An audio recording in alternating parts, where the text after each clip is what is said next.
नमस्कार दोस्तों, आज हम देखेंगे संपूर्ण भौतिक विज्ञान यानी कि फिजिक्स का मास्टर वीडियो। इस वीडियो में हम फिजिक्स के सभी चैप्टर को पूरी तरह से समझेंगे और प्रत्येक टॉपिक कवर करेंगे जो सभी प्रकार की परीक्षाओं के लिए बहुत ही महत्वपूर्ण है। तो चलिए पहला टॉपिक मात्रक एवं मापन से स्टार्ट करते हैं। तो सबसे पहले ये समझते हैं कि मापन या मेजरमेंट आखिर है क्या, मतलब बहुत ही सरल शब्दों में। देखिए, किसी भी भौतिक राशि को, जैसे मान लीजिए लंबाई है या वजन है, उसको एक मानक मात्रक में संख्या के रूप में बताना ही मापन है। अच्छा, और इस मापन के लिए मुख्य रूप से 4 पद्धतियां या सिस्टम्स इस्तेमाल होते आए हैं। 4 पद्धतियां कौन कौन सी? सबसे पहली है CGS। CGS? इसमें लंबाई सेंटीमीटर में, द्रव्यमान ग्राम में और समय सेकंड में होता है। सेंटीमीटर, ग्राम, सेकंड, इसलिए CGS। बिल्कुल। इसे फ्रांसीसी या मीट्रिक प्रणाली भी कहते हैं। ठीक है, और दूसरी है FPS, मतलब फुट पाउंड सेकंड। ये ब्रिटिश प्रणाली है। फुट पाउंड सेकंड, ये तो आज भी कुछ जगहों पे यूज होता है ना? हाँ, होता है। और फिर तीसरी है MKS। यहाँ लंबाई मीटर में, द्रव्यमान किलोग्राम में और समय सेकंड में होता है। Okay, metre, kilogram, second, MKS। हाँ। और चौथी, जो सबसे जरूरी है चौथी और सबसे महत्वपूर्ण है SI, यानी इंटरनेशनल सिस्टम ऑफ यूनिट्स। अच्छा। इसे 1971 में अंतर्राष्ट्रीय स्तर पर स्वीकार किया गया। अच्छा। और ये बेसिकली MKS पद्धति का ही एक सुधरा हुआ और ज्यादा व्यापक रूप है। आज दुनिया में सबसे ज्यादा यही चलता है। समझ गया। तो अब बात करते हैं भौतिक राशियों की, मतलब फिजिकल क्वांटिटीज की। हाँ, ये क्या होती हैं? जिन भी गुणों को हम माप सकते हैं और संख्या में बता सकते हैं, वो भौतिक राशियां हैं। और इनको भी बांटा गया है ना? जी, 2 आधारों पर। एक तो मापन और मात्रक के आधार पर, और दूसरा दिशा और परिमाण के आधार पर। आज हम पहले वाले पर फोकस करेंगे, मापन और मात्रक के आधार पर। हाँ, इस आधार पर राशियां 3 तरह की होती हैं। मूल राशियां यानी फंडामेंटल, व्युत्पन्न राशियां यानी डिराइव्ड, और पूरक राशियां जिन्हें सप्लीमेंट्री कहते हैं। ठीक है। वैसे किसी भी राशि का एक सूत्र होता है, सही कह रहा हूं? सही कहा। सूत्र होता है परिमाण, जिसे मैग्नीट्यूड कहते हैं, गुणा मात्रक यानी यूनिट। जैसे अगर हम कहें 100 ग्राम चीनी, तो इसमें 100 परिमाण है और ग्राम उसका मात्रक है। बिल्कुल सही। चलिए अब इन तीनों राशियों को थोड़ा समझते हैं। सबसे पहले मूल राशियां, ये क्या होती हैं? मूल राशियां वो हैं जो पूरी तरह से स्वतंत्र होती हैं, मतलब वो किसी और राशि पर निर्भर नहीं करती। और SI पद्धति में ये कितनी है? SI पद्धति में कुल 7 मूल राशियां हैं और परीक्षा के लिए इनके मात्रक बहुत ही ज्यादा महत्वपूर्ण है। अच्छा, तो वो 7 कौन कौन सी हैं? पहली है लंबाई यानी लेंथ, इसका मात्रक है मीटर। मीटर, ठीक है। दूसरी है द्रव्यमान, मास, इसका मात्रक है किलोग्राम। किलोग्राम। तीसरा है समय, टाइम, मात्रक है सेकंड। सेकंड। ये 3 तो बेसिक हो गए। जी। चौथा है विद्युत धारा, इलेक्ट्रिक करंट, इसका मात्रक है एम्पियर। एम्पियर, ए से लिखते हैं जिसे। हाँ। पांचवा है ताप, टेम्परेचर, जिसका मात्रक केल्विन है। केल्विन, के। छठी है ज्योति तीव्रता, ल्यूमिनस इंटेंसिटी, इसका मात्रक है कैंडिला। कैंडिला, CD। और 7वीं और आखिरी है पदार्थ की मात्रा, अमाउंट ऑफ सब्सटेंस, जिसका मात्रक है मोल। मोल। अच्छा, तो ये 7 फंडामेंटल क्वांटिटीज हो गई। जी। तो फिर व्युत्पन्न राशियां यानी डिराइव्ड क्वांटिटीज क्या हैं? जैसा नाम से ही पता चल रहा है, ये वो राशियां हैं जो मूल राशियों पर निर्भर करती हैं, उनसे ही मिलकर बनती हैं। अच्छा, कोई उदाहरण? बहुत सारे हैं, जैसे क्षेत्रफल, एरिया, ये लंबाई गुणा चौड़ाई होता है, तो इसका मात्रक हुआ वर्ग मीटर यानी m²। मतलब ये लंबाई वाली मूल राशि से बना है। बिल्कुल। इसी तरह आयतन, वॉल्यूम का मात्रक घन मीटर, m³ है। और अब बची पूरक राशियां। हाँ, इसमें बस 2 ही राशियां हैं। सिर्फ 2? जी। पहली है समतल कोण, प्लेन एंगल, जिसका SI मात्रक है रेडियन। Radian, RAD। और दूसरी है घन कोण, सॉलिड एंगल, जिसका SI मात्रक है स्टेरेडियन। Steradian, SR। बस यही 2 हैं। चलिए, ये तो हो गई सामान्य माप की बात, लेकिन जब हमें बहुत लंबी दूरियां मापनी हो, जैसे ग्रहों के बीच की दूरी, तो उसके लिए तो मीटर, किलोमीटर बहुत छोटे पड़ जाएंगे। हाँ बिल्कुल। ऐसी खगोलीय दूरियों के लिए कुछ विशेष मात्रकों का इस्तेमाल होता है। कौन कौन से हैं वो? इनमें 3 सबसे प्रमुख हैं।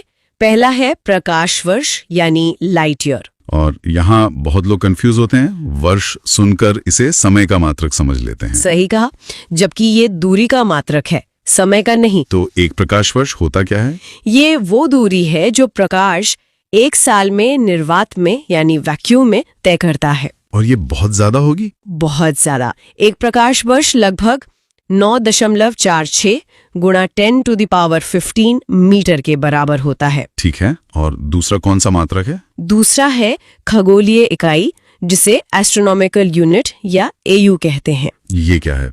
ये सूर्य और पृथ्वी के बीच की औसत दूरी है। अच्छा, सूर्य और पृथ्वी के बीच की दूरी को एक AU कहते हैं। जी। और तीसरा है पार्सेक। पार्सेक? हाँ, ये दूरी मापने की सबसे बड़ी इकाई है। सबसे बड़ी? हाँ प्रकाश वर्ष से भी बड़ी? जी हाँ, एक पार्सेक लगभग 3.26 प्रकाश वर्ष के बराबर होता है। अच्छा, तो सबसे बड़ी इकाई पार्सेक हुई। यहीं पर एक सवाल आता है जो अक्सर कंफ्यूजन पैदा करता है। पार्सेक और पास्कल, इन दोनों में क्या अंतर है? सुनने में एक जैसे लगते हैं। बहुत अच्छा सवाल है ये। पार्सेक, जैसा हमने अभी बात की, दूरी की इकाई है, वो भी बहुत बड़ी दूरी की। ठीक है। जबकि पास्कल वो दाब यानी प्रेशर की SI इकाई है। अच्छा, तो पार्सेक दूरी के लिए और पास्कल दाब के लिए। बिल्कुल, दोनों में कोई संबंध नहीं है। बहुत बढ़िया। अब अगला चैप्टर देखते हैं, सदिश और अदिश राशियां। ठीक है। दिशा और परिमाण के आधार पर इन्हें दो मुख्य भागों में बांटा गया है, सदिश राशियां और अदिश राशियां। तो अदिश राशियों से शुरू करते हैं। अदिश मतलब जिसमें दिशा न हो, ये तो नाम से ही साफ है। हाँ, ये वो भौतिक राशियां हैं जिन्हें बताने के लिए सिर्फ परिमाण यानी बस एक न्यूमेरिकल वैल्यू की जरूरत होती है, दिशा की नहीं। बिल्कुल, जैसे दूरी, द्रव्यमान, तापमान, ऊर्जा, कार्य, चाल, दाब, शक्ति, समय और विद्युत धारा। अच्छा। जब डॉक्टर बताता है कि 102 डिग्री बुखार है, तो वो दिशा तो नहीं बताता। नहीं, बिल्कुल नहीं। इसीलिए तापमान एक अदिश राशि है। और सदिश राशियां वो इसका ठीक उल्टा होंगे। हाँ, सदिश राशियों को व्यक्त करने के लिए परिमाण और दिशा दोनों की जरूरत होती है। अच्छा, दोनों? इसके उदाहरण है विस्थापन, वेग, त्वरण, संवेग, भार, आवेग और बल। यहाँ एक दिलचस्प बात है, मैंने ध्यान दिया है कि ज्यादातर सदिश राशियों के नाम में व या ब आता है, जैसे वेग, विस्थापन, बल। हाँ, ये एक अच्छी ट्रिक है याद रखने के लिए, लेकिन कुछ अपवाद भी हैं। अच्छा, जैसे घनत्व, दाब और विद्युत धारा में व या ब है, पर ये अदिश राशियां हैं, इसलिए कॉन्सेप्ट समझना ज्यादा जरूरी है। सही बात है, ट्रिक हमेशा काम नहीं करती। चलिए अब सदिशों को जोड़ने और गुणा करने के नियमों को समझते हैं, जो परीक्षाओं के लिए बहुत जरूरी हैं। सबसे पहले सदिशों का जोड़। देखिए, सदिशों को जोड़ने के लिए एक महत्वपूर्ण नियम है समांतर चतुर्भुज का नियम, लॉ ऑफ पैरेललोग्राम। जब दो सदिश, मान लीजिए A और B, एक दूसरे से किसी कोण मतलब थीटा पर काम कर रहे हों, तो उनका परिणामी निकालने का एक सूत्र है। और वो सूत्र है परिणामी R बराबर √A² + B² + 2AB cos theta. बिल्कुल, इसे एक उदाहरण से समझते हैं। मान लीजिए किसी वस्तु पर पूर्व दिशा में 3 न्यूटन का बल लग रहा है। ठीक है। और उत्तर दिशा में 4 न्यूटन का, तो यहाँ दोनों बलों के बीच 90 डिग्री का कोण बनेगा। और cos 90 डिग्री की वैल्यू 0 होती है। हाँ, तो सूत्र में वैल्यू रखने पर परिणामी बल आएगा √3² + 4² + 0, जो कि √25 यानी 5 न्यूटन होगा। एकदम सही। और इसी से जुड़ा एक और महत्वपूर्ण कॉन्सेप्ट है परिणामी बल का अधिकतम और न्यूनतम मान। हाँ, ये सीधे सीधे पूछा जाता है। अधिकतम मान के लिए दोनों बलों को बस जोड़ देना है, A + B, और न्यूनतम मान के लिए उन्हें घटा देना है, A - B। बिल्कुल। अब आते हैं सदिशों के गुणनफल पर, मल्टीप्लिकेशन ऑफ वेक्टर्स। ये दो तरह का होता है, अदिश गुणनफल जिसे डॉट प्रोडक्ट कहते हैं, और सदिश गुणनफल जिसे क्रॉस प्रोडक्ट कहते हैं। और मुख्य बात यह है कि दो सदिशों का डॉट प्रोडक्ट यानी A.B एक अदिश राशि होती है, मतलब सिर्फ एक नंबर। हाँ, और दो सदिशों का क्रॉस प्रोडक्ट A × B एक सदिश राशि होती है। डॉट प्रोडक्ट निकालने का एक आसान तरीका है ना?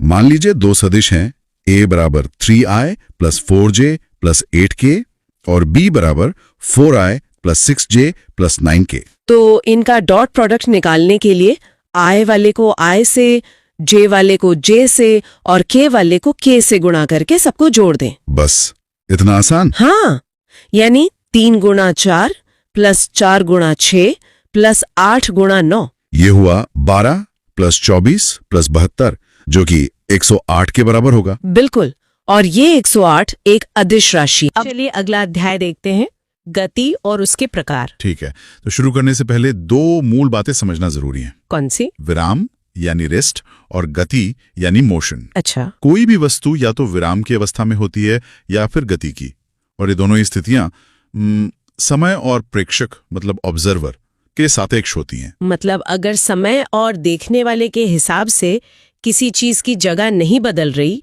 तो वो विराम में है। हाँ, और अगर बदल रही है तो वो गति में है। बिल्कुल। जैसे एक चलती ट्रेन में बैठे लोग एक दूसरे के लिए तो रुके हुए हैं, मतलब विरामावस्था में हैं, लेकिन बाहर खड़े किसी व्यक्ति के लिए वो सब गति में है। एकदम सही। तो ये दोनों ही सापेक्षिक अवधारणाएं हैं, मतलब रिलेटिव कॉन्सेप्ट्स हैं। ठीक है, तो अब गति के प्रकारों पर आते हैं।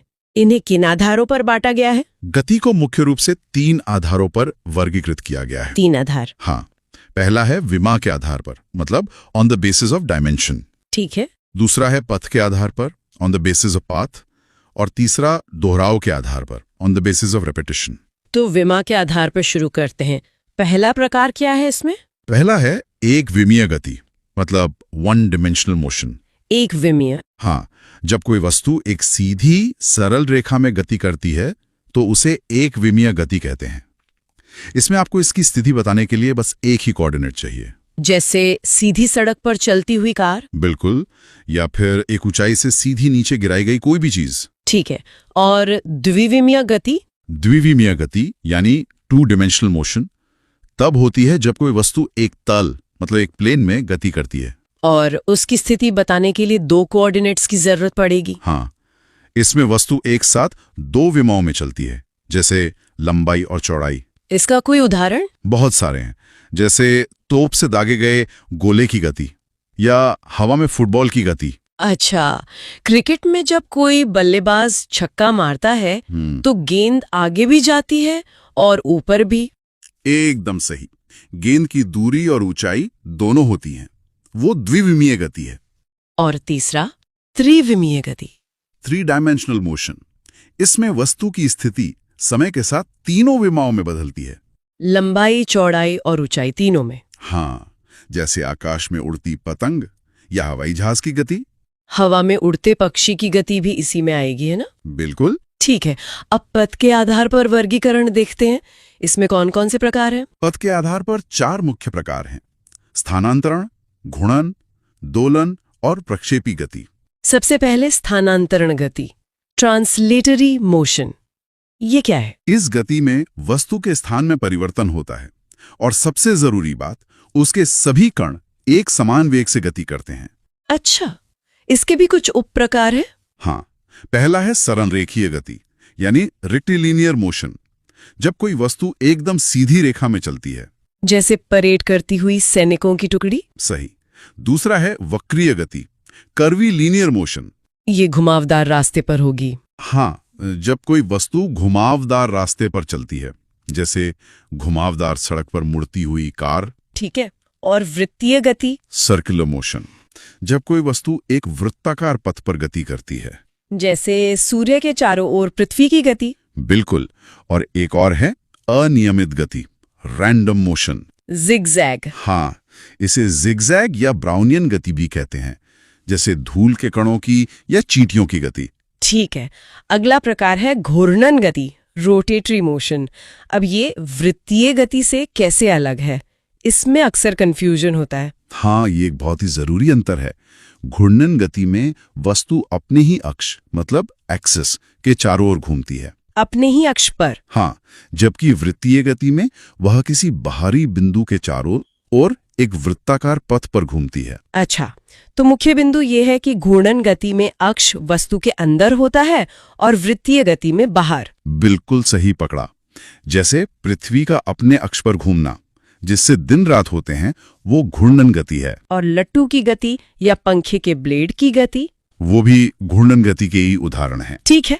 अब दोलन गति, ऑसिलेटरी मोशन के बारे में बताइए। जब कोई वस्तु अपनी मध्य स्थिति मतलब मीन पोजीशन के आगे पीछे या ऊपर नीचे गति करती है तो उसे दोलन गति कहते हैं। जैसे घड़ी के पेंडुलम की गति, हाँ, या झूले की गति। सितार के तार में होने वाला कंपन भी तो यही हुआ। बिल्कुल। और चौथा, प्रक्षेपी गति, प्रोजेक्टाइल मोशन। ये परीक्षा के लिए काफी महत्वपूर्ण है। हाँ, बहुत। जब किसी वस्तु को पृथ्वी की सतह के पास किसी कोण मतलब एंगल पर फेंका जाता है तो वो गुरुत्वाकर्षण के प्रभाव में एक वक्रीय पथ पर गति करती है। इसी को प्रक्षेपी गति कहते हैं। हाँ, और इसका जो पथ होता है वो परवलयाकार यानी पैराबोलिक होता है। ये याद रखना जरूरी है। इसका उदाहरण भाला फेंकना या तोप से निकला गोला। सही। या चक्का मारने पर गेंद की गति, ये सब प्रक्षेपी गति है। इससे जुड़े कुछ जरूरी सूत्र क्या है जो परीक्षा में पूछे जाते हैं? इसमें 3 प्रमुख सूत्र हैं। पहला है परास यानी रेंज, जिसे आर से दिखाते हैं। ये तय की गई क्षैतिज दूरी होती है। हाँ, इसका सूत्र है आर बराबर यू स्क्वायर साइन 2 थीटा बटा जी। इसमें एक विशेष तथ्य भी है ना, एंगल को लेकर। हाँ, कि अधिकतम रेंज 45 डिग्री के कोण पर मिलती है। ये बहुत पूछा जाता है। ठीक है, दूसरा सूत्र? दूसरा है उड्डयन काल, टाइम ऑफ फ्लाइट, जिसे टी से दिखाते हैं। मतलब वस्तु जितनी देर हवा में रहती है। इसका सूत्र? टी बराबर 2u साइन थीटा बटा जी। और तीसरा? महत्तम ऊंचाई, मैक्सिमम हाइट यानी h, गति के दौरान प्राप्त की गई अधिकतम ऊंचाई। इसका सूत्र? h बराबर u square sine square theta बटा 2g। सही। यहाँ u प्रारंभिक वेग है, थीटा प्रक्षेपण कोण है और g गुरुत्वीय त्वरण है। ठीक है। और वर्गीकरण का अंतिम आधार है दोहराव। इसमें कौन से प्रकार हैं? इसमें 2 प्रकार हैं। पहला आवर्ती गति यानी पीरियोडिक मोशन। ये वो गति है जो खुद को दोहराती है? हाँ, जब कोई वस्तु एक निश्चित समय अंतराल के बाद अपने पथ पर अपनी गति को दोहराती है। जैसे घड़ी की सुइयों की गति। बिल्कुल। सेकंड वाली सुई हर 60 सेकंड में और मिनट वाली सुई हर 60 मिनट में अपनी गति दोहराती है। और दूसरा प्रकार? दूसरा है सरल आवर्त गति, सिंपल हार्मोनिक मोशन, जिसे SHM भी कहते हैं। ये क्या है? जब कोई वस्तु एक सरल रेखा में अपने मध्य स्थिति के आगे पीछे गति करती है। अच्छा, तो ये दोलन गति का ही एक खास प्रकार हुआ? हाँ, कह सकते हैं। इसका सबसे अच्छा उदाहरण है सरल लोलक यानी सिंपल पेंडुलम की गति। तो चलिए अब अगला चैप्टर देखते हैं, न्यूटन के गति के नियम। इस चर्चा में हम न्यूटन के गति के तीनों नियमों को समझेंगे और उनसे जुड़े जो भी महत्वपूर्ण उदाहरण हैं जो परीक्षा के हिसाब से बहुत जरूरी हैं, उन पर बात करेंगे। तो शुरुआत पहले नियम से करते हैं। इसे जड़त्व का नियम या लॉ ऑफ इनर्शिया भी कहते हैं। ये नियम आखिर कहता क्या है? देखिए, पहला नियम बहुत ही सीधा सा है। ये कहता है कि अगर कोई वस्तु रुकी हुई है तो वो रुकी ही रहना चाहेगी। हाँ। और अगर कोई वस्तु चल रही है एक समान गति से, तो वो वैसे ही चलती रहना चाहेगी। जब तक? हाँ, जब तक उस पर कोई बाहरी बल मतलब कोई एक्सटर्नल फोर्स न लगाया जाए। इसी गुण को मतलब अपनी स्थिति में बदलाव का विरोध करने के गुण को जड़त्व या इनर्शिया कहते हैं। जड़त्व मतलब एक तरह का आलस। बिल्कुल, आप इसे किसी भी चीज का आलस कह सकते हैं। हाँ। वो जो कर रही है वही करते रहना चाहती है। हाँ। और ये 2 तरह का होता है। एक तो विराम का जड़त्व यानी इनर्शिया ऑफ रेस्ट, और दूसरा गति का जड़त्व यानी इनर्शिया ऑफ मोशन। अच्छा, तो विराम के जड़त्व के कुछ उदाहरणों पर बात करते हैं। जैसे वो कंबल वाला उदाहरण बहुत आम है। हाँ बिल्कुल, जब हम कंबल को डंडे से पीटते हैं तो डंडा कंबल पर बल लगाता है, तो कंबल तो गति में आ जाता है, लेकिन जो धूल के कण हैं वो अपने जड़त्व के कारण मतलब अपने आलस के कारण वहीं रहना चाहते हैं, अपनी जगह पर। जी, और नतीजा ये होता है कि वो कंबल से अलग होकर नीचे गिर जाते हैं। हाँ, और ऐसा ही कुछ बस या ट्रेन में भी होता है ना। हाँ, जब वो अचानक चलती है। सही पकड़ा। जब बस अचानक चलती है तो हमारे शरीर का जो निचला हिस्सा है जो सीट के संपर्क में है वो तो बस के साथ आगे बढ़ जाता है, पर ऊपरी हिस्सा वो पीछे रह जाता है। बिल्कुल, वो जड़त्व के कारण अपनी विराम अवस्था में ही रहने की कोशिश करता है और हमें पीछे की तरफ एक झटका महसूस होता है। अच्छा, एक और उदाहरण है वो कांच में गोली मारने वाला। वो हमेशा बड़ा दिलचस्प लगता है। हाँ, वो भी इसी का एक बेहतरीन उदाहरण है। गोली की गति इतनी ज्यादा होती है कि वो कांच के सिर्फ उतने ही हिस्से को गति में ला पाती है जितने के वो संपर्क में आती है। हाँ। और एक साफ गोल छेद बन जाता है। और पत्थर से पत्थर की गति कम होती है तो वो अपने आसपास के कांच पर भी बल लगाता है। पूरा का पूरा कांच गति में आने की कोशिश करता है और टूट जाता है, चटक जाता है। समझ गया। और पेड़ हिलाने पर फल का गिरना या फिर वो ग्लास पर रखे सिक्के वाला प्रयोग, ये सब भी इसी में आएंगे? जी हाँ, ये सब विराम के जड़त्व के ही उदाहरण हैं। फल अपनी जगह रहना चाहते हैं, टहनियां हिल जाती हैं और वो टूटकर गिर जाते हैं। ठीक है, तो ये तो हुई विराम के जड़त्व की बात। अब गति के जड़त्व के बारे में बताइए। गति का जड़त्व इसका ठीक उल्टा है। मतलब अगर कोई चीज चल रही है तो वो चलती ही रहना चाहती है। जैसे चलती हुई बस जब अचानक रुकती है तो हम आगे की तरफ गिरते हैं। हाँ, क्योंकि हमारा निचला शरीर तो बस के साथ रुक जाता है, पर ऊपरी शरीर गति के जड़त्व के कारण आगे की ओर ही जाने की कोशिश करता है। और यही उस घुड़सवार के साथ भी होता है जब घोड़ा अचानक रुक जाता है। बिल्कुल, घुड़सवार आगे की ओर गिर जाता है क्योंकि उसका शरीर गति में ही रहना चाहता है। मेरा एक सवाल है जी, क्या हर वस्तु का जड़त्व, मतलब ये आलस, एक जैसा होता है? एक फुटबॉल का और एक लोहे की भारी गेंद का? नहीं, ये बहुत अच्छा सवाल है।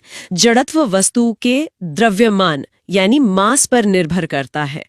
जिस वस्तु का द्रव्यमान ज्यादा होगा उसका जड़त्व भी ज्यादा होगा। अच्छा, तभी भारी चीज को हिलाना या रोकना ज्यादा मुश्किल होता है। एकदम सही, उसका जड़त्व ज्यादा होता है, वो अपनी स्थिति में बदलाव का ज्यादा विरोध करती है। और एक बात और याद रखने वाली है कि न्यूटन के पहले नियम से ही हमें बल की एक परिभाषा मिलती है कि बल वो चीज है जो अवस्था को बदलता है। जी।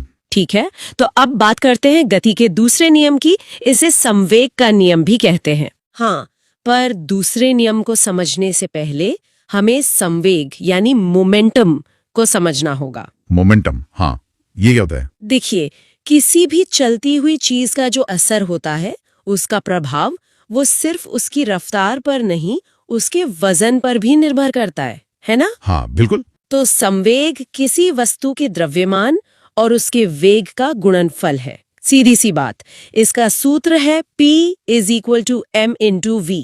P = m × v। ठीक है, और ये एक सदिश राशि है, मतलब इसमें दिशा भी होती है। जी हाँ, इसकी दिशा वही होती है जो वेग की दिशा होती है। तो अब आते हैं दूसरे नियम पर। वो क्या कहता है? दूसरा नियम कहता है कि किसी वस्तु पर लगाया गया जो बल यानी फोर्स है वो उस वस्तु के द्रव्यमान और उस वस्तु में बल की दिशा में पैदा हुए त्वरण के गुणनफल के बराबर होता है। अच्छा, तो ये तो वही प्रसिद्ध सूत्र हो गया F = m × a। बिल्कुल, ये सूत्र हमें न्यूटन के दूसरे नियम से ही मिलता है। इसके व्यवहारिक उदाहरण क्या है? मतलब रोज की जिंदगी में ये कहाँ दिखता है? सबसे अच्छा उदाहरण है क्रिकेट का। जब कोई खिलाड़ी तेजी से आती गेंद को कैच करता है तो वो अपने हाथ पीछे खींचता है। हाँ, वो ऐसा क्यों करता है?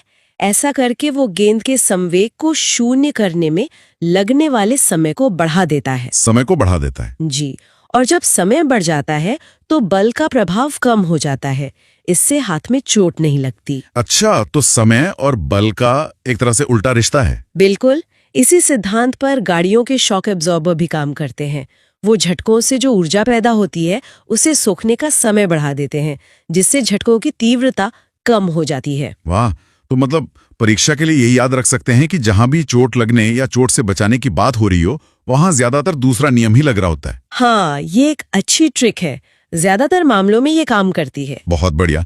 तो अब हम आते हैं तीसरे और आखिरी नियम पर, न्यूटन का तीसरा नियम।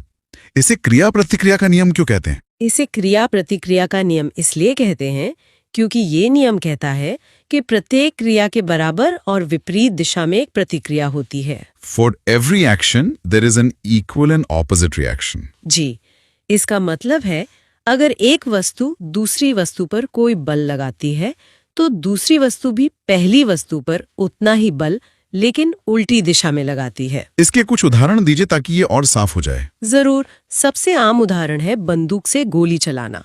जब गोली आगे की तरफ निकलती है, जो कि क्रिया है, तो बंदूक पर पीछे की ओर एक झटका लगता है, वो प्रतिक्रिया है। हाँ, बंदूक का द्रव्यमान ज्यादा होता है, इसलिए वो उतनी तेजी से पीछे नहीं जाती जितनी तेजी से गोली आगे जाती है। बिल्कुल सही, त्वरण कम होता है। दूसरा उदाहरण है नाव चलाना।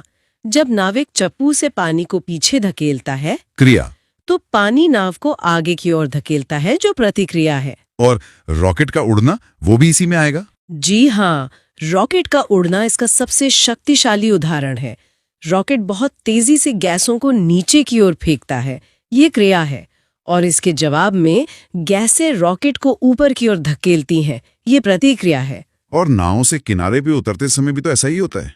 जब हम आगे कूदते हैं तो नाव पीछे खिसक जाती है। हाँ, जब व्यक्ति नाव से किनारे पर कूदता है, वो नाव पर पीछे की ओर एक बल लगाता है, जो क्रिया है, और प्रतिक्रिया में नाव व्यक्ति को आगे की ओर धकेलती है और खुद पीछे चली जाती है। चलिए अब अगला अध्याय देखते हैं, गति। गति यानी मोशन। हाँ, इसमें हम दूरी, विस्थापन, चाल, वेग, इन सब पर बात करेंगे। और त्वरण और गति के जो समीकरण हैं, उनके जो की पॉइंट्स हैं, उन पर चर्चा करेंगे। बिल्कुल। तो सबसे पहले दूरी और विस्थापन से ही शुरू करते हैं। ये दो शब्द बहुत कंफ्यूज करते हैं। हाँ, अक्सर लोग इन्हें एक ही समझ लेते हैं, पर इनमें एक बहुत फंडामेंटल अंतर है। तो दूरी यानी डिस्टेंस, वो तो सीधा साधा है मेरे ख्याल से। मतलब कोई भी चलती हुई चीज जितना भी रास्ता तय करती है, उस पूरे रास्ते की कुल लंबाई। एकदम सही। ये एक अदिश राशि है, मतलब स्केलर क्वांटिटी। स्केलर क्वांटिटी, इसका मतलब है कि इसमें सिर्फ परिमाण होता है, दिशा नहीं होती। बिल्कुल। जैसे आपकी गाड़ी का ओडोमीटर बताता है कि आपने 50 किलोमीटर चलाए, ये नहीं बताता किस दिशा में। वो 50 किलोमीटर आपकी तय की गई दूरी है। अच्छा, और विस्थापन यानी डिस्प्लेसमेंट, वो इससे अलग कैसे है? विस्थापन है आपकी शुरुआती और आखिरी स्थिति के बीच की सबसे कम सीधी दूरी। एकदम स्ट्रेट लाइन, मतलब शॉर्टकट, हाँ कह सकते हैं। और क्योंकि इसमें लंबाई के साथ साथ दिशा भी होती है, जैसे उत्तर की ओर 10 किलोमीटर, इसलिए इसे सदिश राशि यानी वेक्टर क्वांटिटी कहते हैं। लेकिन दोनों का एसआई मात्रक तो मीटर ही है ना? हाँ, मात्रक सेम है। यहीं पर एक और दिलचस्प बात है, दूरी कभी भी 0 या नेगेटिव नहीं हो सकती, वो हमेशा पॉजिटिव होगी। सही बात है, अगर कुछ चला है तो दूरी तो होगी ही। लेकिन विस्थापन, वो पॉजिटिव, नेगेटिव या 0 कुछ भी हो सकता है। 0? विस्थापन 0 कैसे हो सकता है?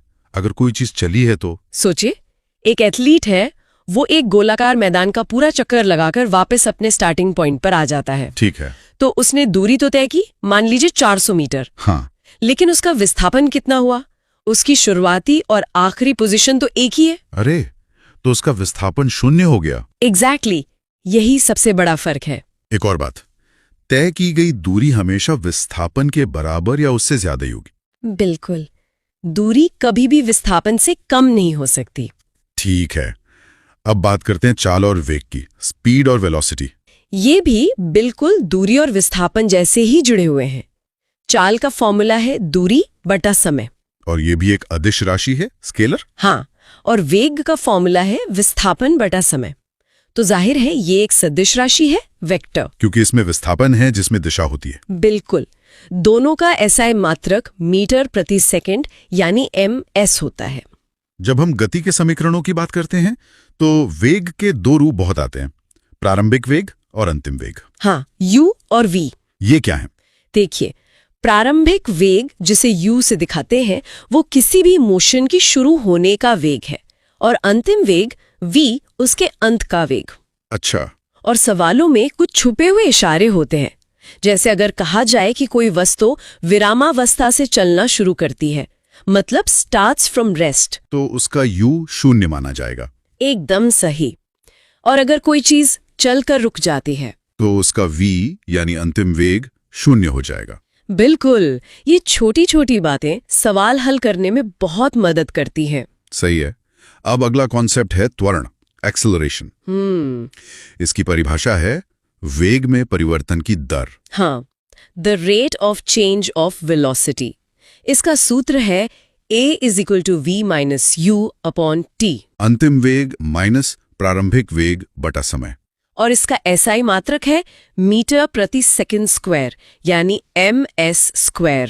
यहाँ एक और शब्द आता है मंदन, रिटार्डेशन। मंदन कुछ और नहीं, बस नेगेटिव त्वरण है। जब वेग समय के साथ घटता है, जैसे ब्रेक लगाने पर, तो त्वरण की वैल्यू नेगेटिव आती है। हाँ, और उसी को हम मंदन कहते हैं। एक प्रैक्टिकल बात, सवालों में अक्सर गति किलोमीटर प्रति घंटा km/h में दी जाती है, और हमें उसे मीटर प्रति सेकंड ms में बदलना होता है। उसके लिए गति को 5/18 से गुणा करते हैं। हाँ, ये एक बहुत काम का शॉर्टकट है। गति के समीकरण। गैलीलियो के दिए हुए 3 मुख्य समीकरण। लेकिन ये तभी लागू होते हैं जब त्वरण स्थिर हो, मतलब कांस्टेंट हो। अच्छा, ये एक शर्त है। हाँ, तो पहला समीकरण है v is equal to u plus a t. v is equal to u plus a t. दूसरा है s is equal to u t plus half a t square. और तीसरा है v square is equal to u square plus 2as। यहाँ s तय की गई दूरी या विस्थापन है। इन तीनों में क्या खासियत है? मतलब ये अलग अलग क्या बताते हैं? ये बहुत अच्छा सवाल है।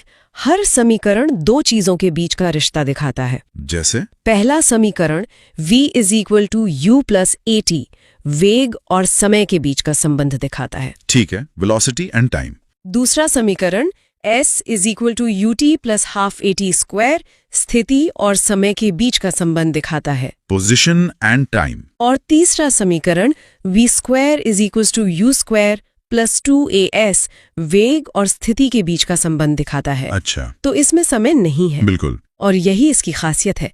अगर सवाल में समय नहीं दिया गया है तो अक्सर तीसरे समीकरण का ही इस्तेमाल होता है। तो कौन सा समीकरण यूज करना है, ये इस पे निर्भर करता है कि सवाल में क्या जानकारी दी गई है। एग्जैक्टली। अब अगला चैप्टर देखते हैं बल और उसके प्रकार। तो सबसे पहले ये बल मतलब फोर्स आखिर है क्या, आसान भाषा में अगर समझें तो। हाँ, आसान भाषा में कहें तो ये बस एक धक्का या खिंचाव है।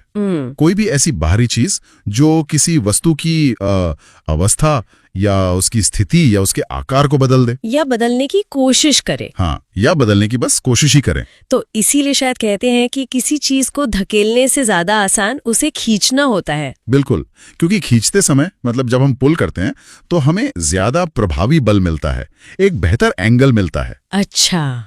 और हाँ, ये एक सदिश राशि है, मतलब इसमें सिर्फ ताकत नहीं, दिशा भी होती है।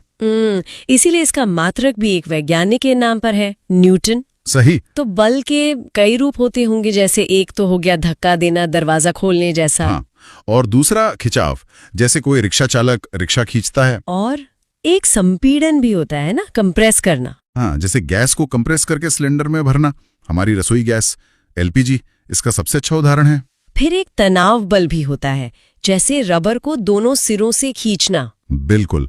और एक और है जो हम अक्सर महसूस करते हैं पर ध्यान नहीं देते, वायु प्रतिरोध, एयर रेजिस्टेंस। हाँ, जब गाड़ी तेज चलती है तो हवा उसकी गति का विरोध करती है, वो भी एक तरह का बल है। और सबसे जरूरी घर्षण बल, फ्रिक्शन। हाँ, सबसे महत्वपूर्ण, इसके बिना तो हम चल भी नहीं सकते। यही तो हमें सड़क पर फिसलने से बचाता है ना। हाँ, और गाड़ियों तो आगे बढ़ने में भी यही मदद करता है।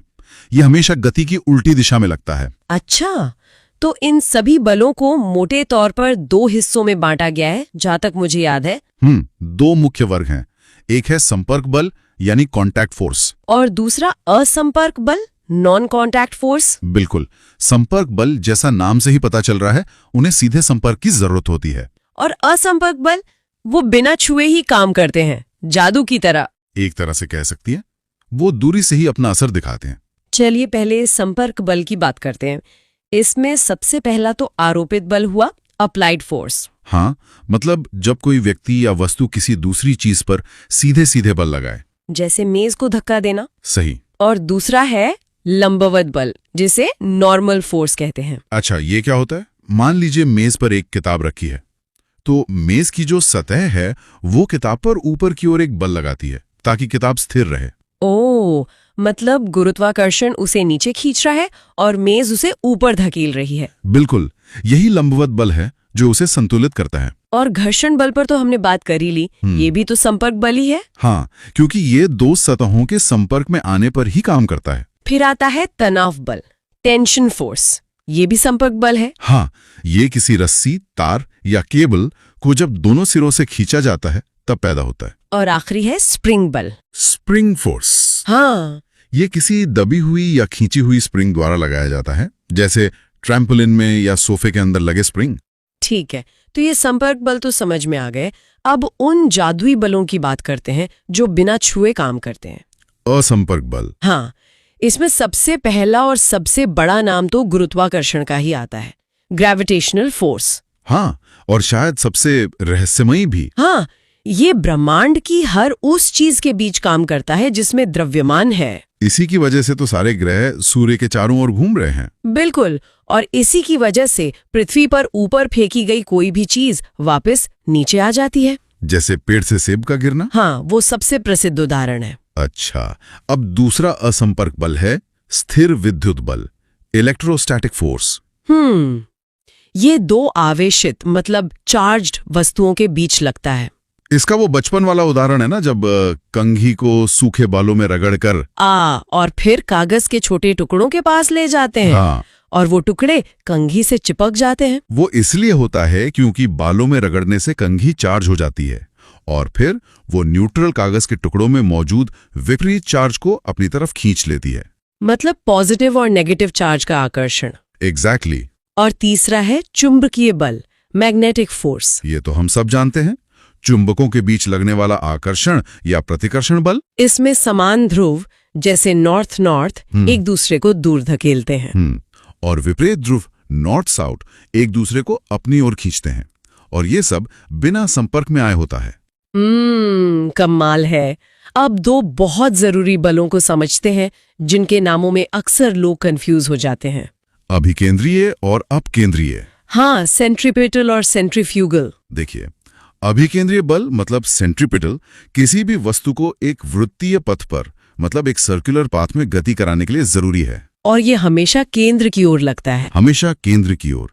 जैसे जब हम रस्सी से बंधा पत्थर घुमाते हैं तो रस्सी में जो तनाव होता है वो केंद्र की ओर होता है। वही अभिकेंद्रीय बल है। अच्छा, तो ग्रहों का सूर्य के चारों ओर घूमना वो भी इसी का उदाहरण हुआ? बिल्कुल। उस केस में गुरुत्वाकर्षण बल ही अभिकेंद्रीय बल कर काम करता है। ठीक है, तो इसके ठीक उलट है अपकेंद्रीय बल, सेंट्रीफ्यूगल फोर्स। हाँ, लेकिन यहाँ एक बहुत बड़ा ट्विस्ट है। वो क्या? अपकेंद्रीय बल एक आभासी बल है, स्यूडो फोर्स। असल में ये होता ही नहीं है। क्या मतलब? लेकिन जब हम गाड़ी में तेजी से मुड़ते हैं तो बाहर की तरफ एक धक्का तो महसूस होता है। वो धक्का असल में आपका जड़त्व है, इनर्शिया। आपका शरीर सीधा जाना चाहता है, लेकिन कार मुड़ जाती है तो आपको लगता है कि कोई आपको बाहर धकेल रहा है। ओह, तो वो एक एहसास है, असली बल नहीं है। सही पकड़ा। वो अभिकेंद्रीय बल की प्रतिक्रिया में महसूस होता है। लेकिन फिर वॉशिंग मशीन का ड्रायर कैसे काम करता है? उसमें तो कपड़ों से पानी बाहर की तरफ ही निकलता है। बहुत अच्छा सवाल है। देखिए, ड्रायर कपड़ों पर अभिकेंद्रीय बल लगाकर उन्हें गोल घुमाता है। हाँ, लेकिन पानी की बूंदों पर वैसा कोई बल नहीं होता, तो वो अपने जड़त्व के कारण सीधी रेखा में चलती हुई ड्रम के छेदों से बाहर निकल जाती हैं। अच्छा, तो हमें लगता है कि पानी बाहर फिंग गया, पर असल में कपड़े अंदर की तरफ खिंच गए। बिल्कुल। यही सिद्धांत दूध से क्रीम निकालने वाली मशीन में भी काम करता है। ऐसे? जब दूध को मथा जाता है तो भारी कण बाहर की ओर चले जाते हैं और हल्की क्रीम वो केंद्र के पास जमा हो जाती है। तो इससे याद रखने का सरल तरीका क्या है? आपका मतलब होता है ऊपर या बाहर। तो जिस भी प्रक्रिया में कोई चीज बाहर की ओर निकलती हुई दिखे, वो अपकेंद्रीय बल का ही उदाहरण है। वृत्तीय पथ पर केंद्र से दूर की ओर लगने वाले बल को अपकेंद्रीय बल के रूप में जाना जाता है। तो अब अगला चैप्टर देखते हैं, घर्षण बल और उत्तोलक। चलिए, घर्षण बल से शुरू करते हैं। ये है क्या? देखिए, जब कोई भी चीज किसी सतह पर चलती है या चलने की कोशिश करती है तो उन दोनों के बीच एक बल पैदा होता है जो उसे रोकता है। बिल्कुल, जो उस चीज की गति का विरोध करता है। सबसे जरूरी बात शायद यही है कि ये बल हमेशा गति की दिशा के उल्टी तरफ लगता है। एग्जैक्टली। अगर आप किसी अलमारी को पूर्व की ओर धकेल रहे हैं तो घर्षण बल पश्चिम की ओर लगेगा, हमेशा उल्टा। और एक दिलचस्प बात यह भी है कि इसके बिना हम चल भी नहीं सकते। हाँ, ये बहुत बड़ा विरोधाभास है। गाड़ियों के पहिए भी तो सड़क पर घर्षण की वजह से ही घूम पाते हैं। अगर ये ना हो तो पहिए बस फिसलने लगेंगे, जैसे बर्फ पर होता है। बिल्कुल सही। तो एक तरह से ये गति का विरोध भी करता है और गति के लिए जरूरी भी है। बिना इसके कोई भी वस्तु गति शुरू ही नहीं कर पाएगी। और देखिए, घर्षण बल के मुख्य रूप से दो प्रकार होते हैं। स्थैतिक घर्षण यानी स्टैटिक फ्रिक्शन, जब कोई चीज रुकी हुई हो। हाँ, और दूसरा गतिक घर्षण यानी डायनामिक फ्रिक्शन, जब वो चल रही हो। अच्छा। और गतिक घर्षण को भी हम आगे दो हिस्सों में बांटते हैं। वो कौन से? एक है लोटनिक घर्षण मतलब रोलिंग फ्रिक्शन, और दूसरा है सर्पी घर्षण यानी स्लाइडिंग फ्रिक्शन। ठीक है, तो पहले स्थैतिक घर्षण को समझते हैं। जब कोई वस्तु किसी सतह पर स्थिर रखी हो, जैसे मेज पर रखी किताब। हाँ, तो उस पर लगने वाला बल स्थैतिक घर्षण है। ये बल वस्तु को मतलब हिलने से रोकता है। बिल्कुल। जब आप उसे धकेलना शुरू करते हैं, हाँ। तो वो तब तक नहीं हिलती जब तक आपका लगाया हुआ बल स्थैतिक घर्षण से ज्यादा ना हो जाए। वही शुरुआती रुकावट इसी बल के कारण होती है। अच्छा, तो इसी से जुड़ा एक और कॉन्सेप्ट है सीमांत घर्षण बल। हाँ, लिमिटिंग फ्रिक्शनल फोर्स। ये स्थैतिक घर्षण का सबसे ज्यादा मान है, उसकी मैक्सिमम वैल्यू। मतलब वो पॉइंट जिसके बाद वस्तु बस चलने ही वाली होती है। बिल्कुल। जैसे कुछ लोग मिलकर रुकी हुई कार को धक्का लगाते हैं, तो जिस अधिकतम बल के बाद कार हिलने लगती है वही सीमांत घर्षण है। और इस पॉइंट के बाद गतिक घर्षण या कहिए काइनेटिक एनर्जी काम करने लगती है। अच्छा, अब आते हैं गतिक घर्षण पर। ये तब लगता है जब वस्तु पहले से ही चल रही हो। हाँ, और इसके वो दो प्रकार हैं। पहला है लोटनिक घर्षण यानी रोलिंग फ्रिक्शन। ये तब लगता है जब कोई चीज लुढ़क कर चलती है, जैसे गाड़ियों के पहिए या ट्रॉली बैग के पहिए। सही है। और दूसरा है सर्पी घर्षण, स्लाइडिंग फ्रिक्शन। ये तब लगता है जब कोई चीज फिसल कर या घिसट कर चलती है, जैसे बिना पहियों वाले बक्से को जमीन पर खींचना। तो यहाँ पर इन बलों का एक क्रम होगा, मतलब कौन सबसे ज्यादा ताकतवर है। हाँ, और ये क्रम समझना बहुत महत्वपूर्ण है। सबसे ज्यादा शक्तिशाली होता है स्थैतिक घर्षण, क्योंकि वो तो वस्तु को हिलने नहीं देता। ठीक है। उसके बाद आता है सर्पी घर्षण और सबसे कमजोर होता है लोटनिक घर्षण। इसीलिए पहियों वाली चीज को खींचना घिसटने वाली चीज से कई ज्यादा आसान होता है। बिल्कुल। तो ये क्रम हमेशा याद रखें, स्थैतिक, फिर सर्पी और फिर लोटनिक। ठीक है, तो घर्षण के फायदे क्या हुए? देखिए, इसके बिना गाड़ियां फिसल जाएंगी, मशीनें काम नहीं करेंगी, और हम ब्लैकबोर्ड या कागज पर लिख भी नहीं पाएंगे। लिखने के लिए भी तो कलम और कागज के बीच घर्षण जरूरी है। बिल्कुल। लेकिन इसके नुकसान भी हैं। हाँ, जैसे ऊर्जा बर्बाद होती है, मशीनों की क्षमता कम हो जाती है, और साथ ही इससे गर्मी और आवाज पैदा होती है, जिससे मशीनें खराब भी हो सकती हैं। चलिए, तो अब बात करते हैं उत्तोलक की, यानी लीवर की। ये एक सरल मशीन है जो बल को बढ़ाने या उसकी दिशा बदलने के काम आती है। सही कहा है। इसका सबसे क्लासिक उदाहरण तो वो सब्बल से भारी पत्थर उठाने वाला है। बीच में एक छोटा पत्थर रखकर आप कम ताकत में भी भारी चीज उठा लेते हैं। हाँ, यहाँ आपका बल भी बढ़ गया और भार की दिशा भी बदल गई। एक उत्तोलक के देखिए 3 मुख्य भाग होते हैं, इन्हें समझना जरूरी है। कौन कौन से? पहला है आलंब यानी फलक्रम। ये वो बिंदु है जिसके चारों ओर छड़ घूमती है, मतलब सपोर्ट पॉइंट। ठीक है, आलंब। दूसरा है आयास यानी एफर्ट।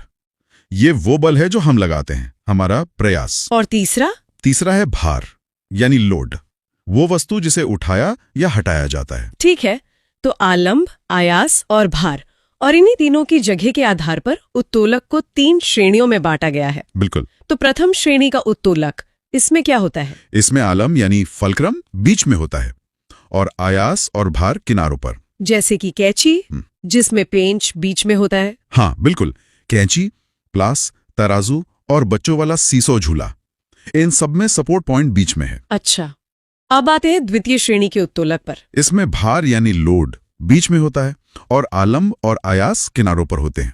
इसका कोई उदाहरण? जैसे नींबू निचोड़ने की मशीन, उसमें नींबू जो कि भार है वो बीच में रखा जाता है। हाँ। एक सिरे पर कब्जा होता है जो आलंब है और दूसरे सिरे से हम बल लगाते हैं जो आयास है। इसके और भी उदाहरण होंगे? हाँ, सुपारी काटने का सरोता और एक पहिए वाली कूड़ा गाड़ी, व्हील बैरो जिसे कहते हैं। अच्छा, उसमें पहिया आलंब है, हाँ, कूड़ा भार है और हैंडल पर आयास लगता है। बिल्कुल। और आखिर में तृतीय श्रेणी का उत्तोलक, इसमें आयास मतलब एफर्ट बीच में होता है और आलंब और भार किनारों पर होते हैं। इसका सबसे अच्छा उदाहरण है चिमटा। हाँ बिल्कुल, चिमटे का जो जुड़ा हुआ सिरा है वो आलंब है, आगे के सिरे से हम रोटी मतलब भार पकड़ते हैं और बल बीच में लगाते हैं। सही।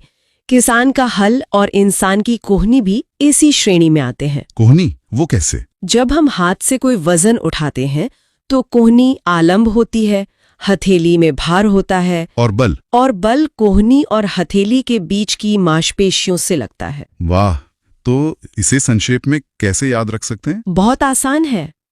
प्रथम श्रेणी में आलंब बीच में, ठीक है।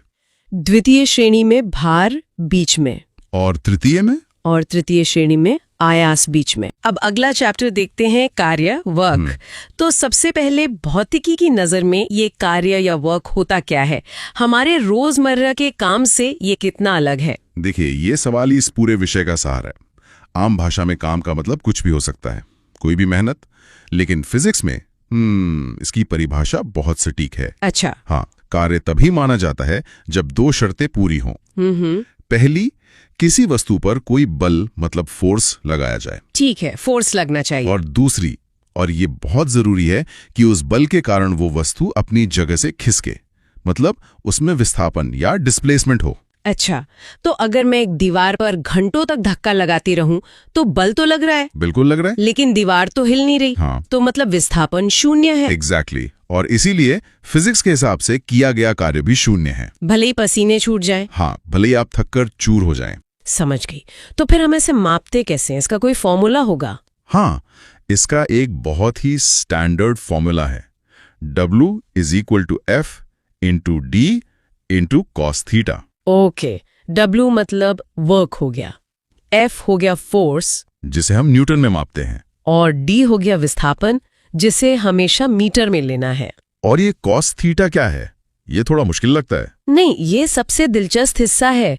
थीटा जो है वो बल और विस्थापन की दिशा के बीच का एंगल है। एंगल? हाँ, सोचिए आप एक ट्रॉली बैग खींच रहे हैं। आप हैंडल को थोड़ा ऊपर की तरफ खींचते हैं, है ना?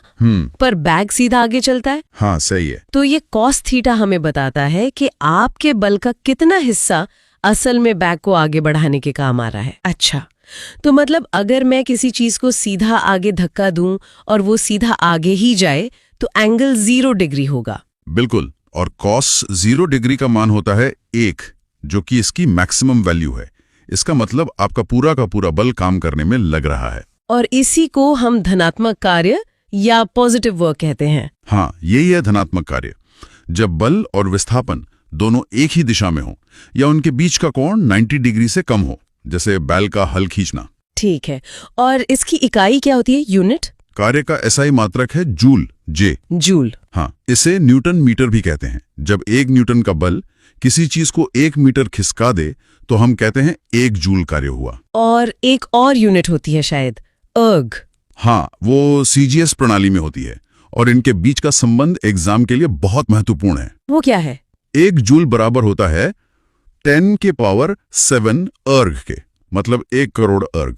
1 करोड़ अर्ग। ओके, तो ये तो हुआ पॉजिटिव वर्क। लेकिन क्या काम उल्टा मतलब नेगेटिव भी हो सकता है? बिल्कुल हो सकता है, और होता भी है। ऋणात्मक कार्य? ये कैसे? ये तब होता है जब बल और विस्थापन एक दूसरे के ऑपोजिट मतलब विपरीत दिशा में हो। कोई उदाहरण?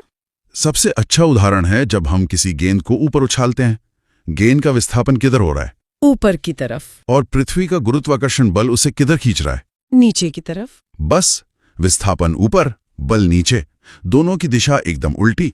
तो इस केस में गुरुत्वाकर्षण बल द्वारा किया गया कार्य नेगेटिव होता है। वाह, मतलब वो बल उस चीज की गति का विरोध कर रहा है। बिल्कुल। और कार्य का मान न्यूनतम कब होगा? जब एंगल 180 डिग्री हो। एकदम सही, क्योंकि cos 180 डिग्री का मान होता है -1, जो कि सबसे कम है। बहुत दिलचस्प। अब आते हैं शून्य कार्य पर। एक स्थिति तो हमने देखी जब विस्थापन शून्य हो। क्या कोई और भी स्थिति है? हाँ, शून्य कार्य की कुल 3 स्थितियां हैं। पहली तो वही D0, जैसे दीवार को धक्का देना। दूसरी स्थिति है जब लगाया गया बल ही शून्य हो, F = 0। मान लीजिए हाथ से कोई गुब्बारा छूट गया, वो उड़ रहा है, विस्थापन हो रहा है, पर उस पर कोई बाहरी बल तो नहीं लग रहा, तो कार्य शून्य। ठीक है। और तीसरी स्थिति? तीसरी स्थिति तब है जब बल और विस्थापन के बीच ठीक 90 डिग्री का कोण हो। 90 डिग्री? हाँ, क्योंकि cos 90 डिग्री का मान 0 होता है, और फॉर्मूले में कुछ भी 0 से गुणा होगा तो सब 0 हो जाएगा। तो इसका मतलब वो कुली वाला उदाहरण यहीं फिट होता है। एकदम सही पहचाना। जब कोई कुली सिर पर बोझ रखकर प्लेटफॉर्म पर सीधा चलता है, हाँ, तो बोझ पर बल तो वो ऊपर की ओर लगा रहा है, उसे गिरने से बचाने के लिए। सही है, वर्टिकल। और चल रहा है सीधा आगे, मतलब विस्थापन हॉरिजॉन्टल है, तो बल ऊपर, विस्थापन आगे, दोनों के बीच 90 डिग्री का कोण बन गया। तो गुरुत्वाकर्षण के सापेक्ष किया गया कार्य शून्य है। ये तो कमाल की बात है। हाँ, यही फिजिक्स है। अगला चैप्टर देखते हैं ऊर्जा, एनर्जी। तो सबसे पहले ऊर्जा है क्या, मतलब इसकी सबसे सीधी परिभाषा क्या होगी? देखिए, सबसे सरल परिभाषा तो यही है कि किसी भी वस्तु या व्यक्ति के कार्य करने की जो क्षमता होती है वही ऊर्जा है। कार्य करने की क्षमता। जी। और एक बात जो याद रखना बहुत जरूरी है कि कार्य और ऊर्जा दोनों का मात्रक एक ही है, जूल। अच्छा, जूल, ये इसका ऐसा ही मात्रक है।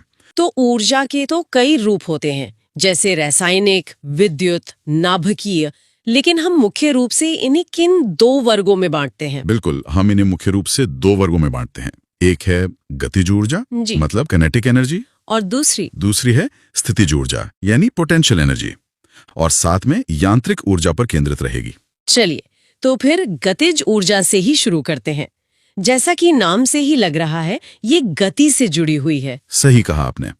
किसी भी गतिशील वस्तु में उसकी गति के कारण जो कार्य करने की क्षमता होती है वही उसकी गतिज ऊर्जा है। जैसे कोई चलती हुई गाड़ी, बहती हवा या कोई फेंकी गई गेंद, इन सब में गति है तो इनमें गतिज ऊर्जा भी है। और इसका एक फॉर्मूला भी है ना? हाँ, और ये बहुत महत्वपूर्ण है। गतिज ऊर्जा यानी के बराबर है हाफ mv²। जी, यहाँ m है वस्तु का द्रव्यमान, मतलब मास, और v है उसका वेग यानी वेलोसिटी। अच्छा, तो इस सूत्र के आधार पर तो सीधे सीधे सवाल बन सकते हैं, जैसे अगर हम किसी चीज का द्रव्यमान दोगुना कर दें तो गतिज ऊर्जा पर क्या असर होगा? क्योंकि फॉर्मूले में m सीधा जुड़ा है, तो अगर द्रव्यमान दोगुना होगा तो गतिज ऊर्जा भी दोगुनी हो जाएगी। और अगर द्रव्यमान आधा कर दे तो ऊर्जा भी आधी हो जाएगी। बहुत सीधा संबंध है। ठीक है, और वेग का क्या? अगर वेग को दोगुना कर दिया जाए, ये थोड़ा ट्रिकी लगता है। हाँ, और यहीं पर ध्यान देना है, सूत्र में वेग का वर्ग है v²। जी, इसीलिए अगर आप वेग को दोगुना करेंगे तो गतिज ऊर्जा 4 गुनी हो जाएगी। ओह, 4 गुनी, दोगुनी नहीं? बिल्कुल, यही वो आम गलती है जो अक्सर लोग करते हैं। ठीक है, ये पॉइंट क्लियर हुआ। अब आते हैं स्थितिज ऊर्जा पर। तो ये स्थिति के कारण होती है ना? एकदम, किसी वस्तु की विशेष स्थिति या उसकी बनावट के कारण उसमें जो ऊर्जा जमा होती है उसे स्थितिज ऊर्जा कहते हैं। इसका सबसे अच्छा उदाहरण क्या हो सकता है? ऊंचाई। कोई वस्तु जमीन से जितनी ज्यादा ऊंचाई पर होगी उसमें उतनी ही ज्यादा स्थितिज ऊर्जा होगी। जैसे किसी बांध में जमा किया गया पानी? एकदम सही। बांध में बहुत ऊंचाई पर पानी को रोका जाता है तो उसमें बहुत ज्यादा स्थितिज ऊर्जा जमा हो जाती है। अच्छा, और इसका फॉर्मूला क्या है? इसका सूत्र है PE = mgh। हाँ, m द्रव्यमान, g गुरुत्वीय त्वरण मतलब ग्रेविटी, और h है पृथ्वी के तल से ऊंचाई। तो इसका मतलब ये हुआ कि पृथ्वी के तल पर स्थितिज ऊर्जा 0 होगी? हाँ, हम गणना के लिए पृथ्वी के तल पर किसी वस्तु की स्थितिज ऊर्जा को 0 मानकर चलते हैं। ठीक है, तो हमने गतिज और स्थितिज ऊर्जा को अलग अलग देख लिया। अब यांत्रिक ऊर्जा क्या है? यांत्रिक ऊर्जा मतलब मैकेनिकल एनर्जी, इन दोनों का बस कुल योग है। अच्छा, तो mechanical energy = kinetic energy plus potential energy. बिल्कुल, इसका एक अच्छा उदाहरण है उड़ता हुआ हवाई जहाज। कैसे? देखिए, उसमें ऊंचाई के कारण स्थितिज ऊर्जा है और उसकी गति के कारण गतिज ऊर्जा भी है। अच्छा, तो उसमें दोनों है? जी, दोनों।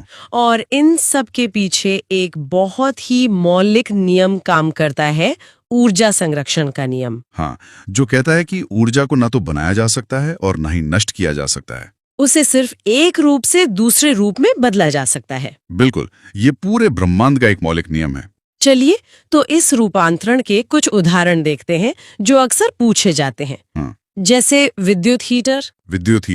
ये विद्युत ऊर्जा को ऊष्मीय ऊर्जा में बदलता है। और लाउड स्पीकर? वो विद्युत ऊर्जा को ध्वनि ऊर्जा में। डायनेमो या जनरेटर? ये यांत्रिक ऊर्जा को विद्युत ऊर्जा में बदलता है। मोमबत्ती का जलना? मोमबत्ती रासायनिक ऊर्जा को प्रकाश और ऊष्मीय ऊर्जा में।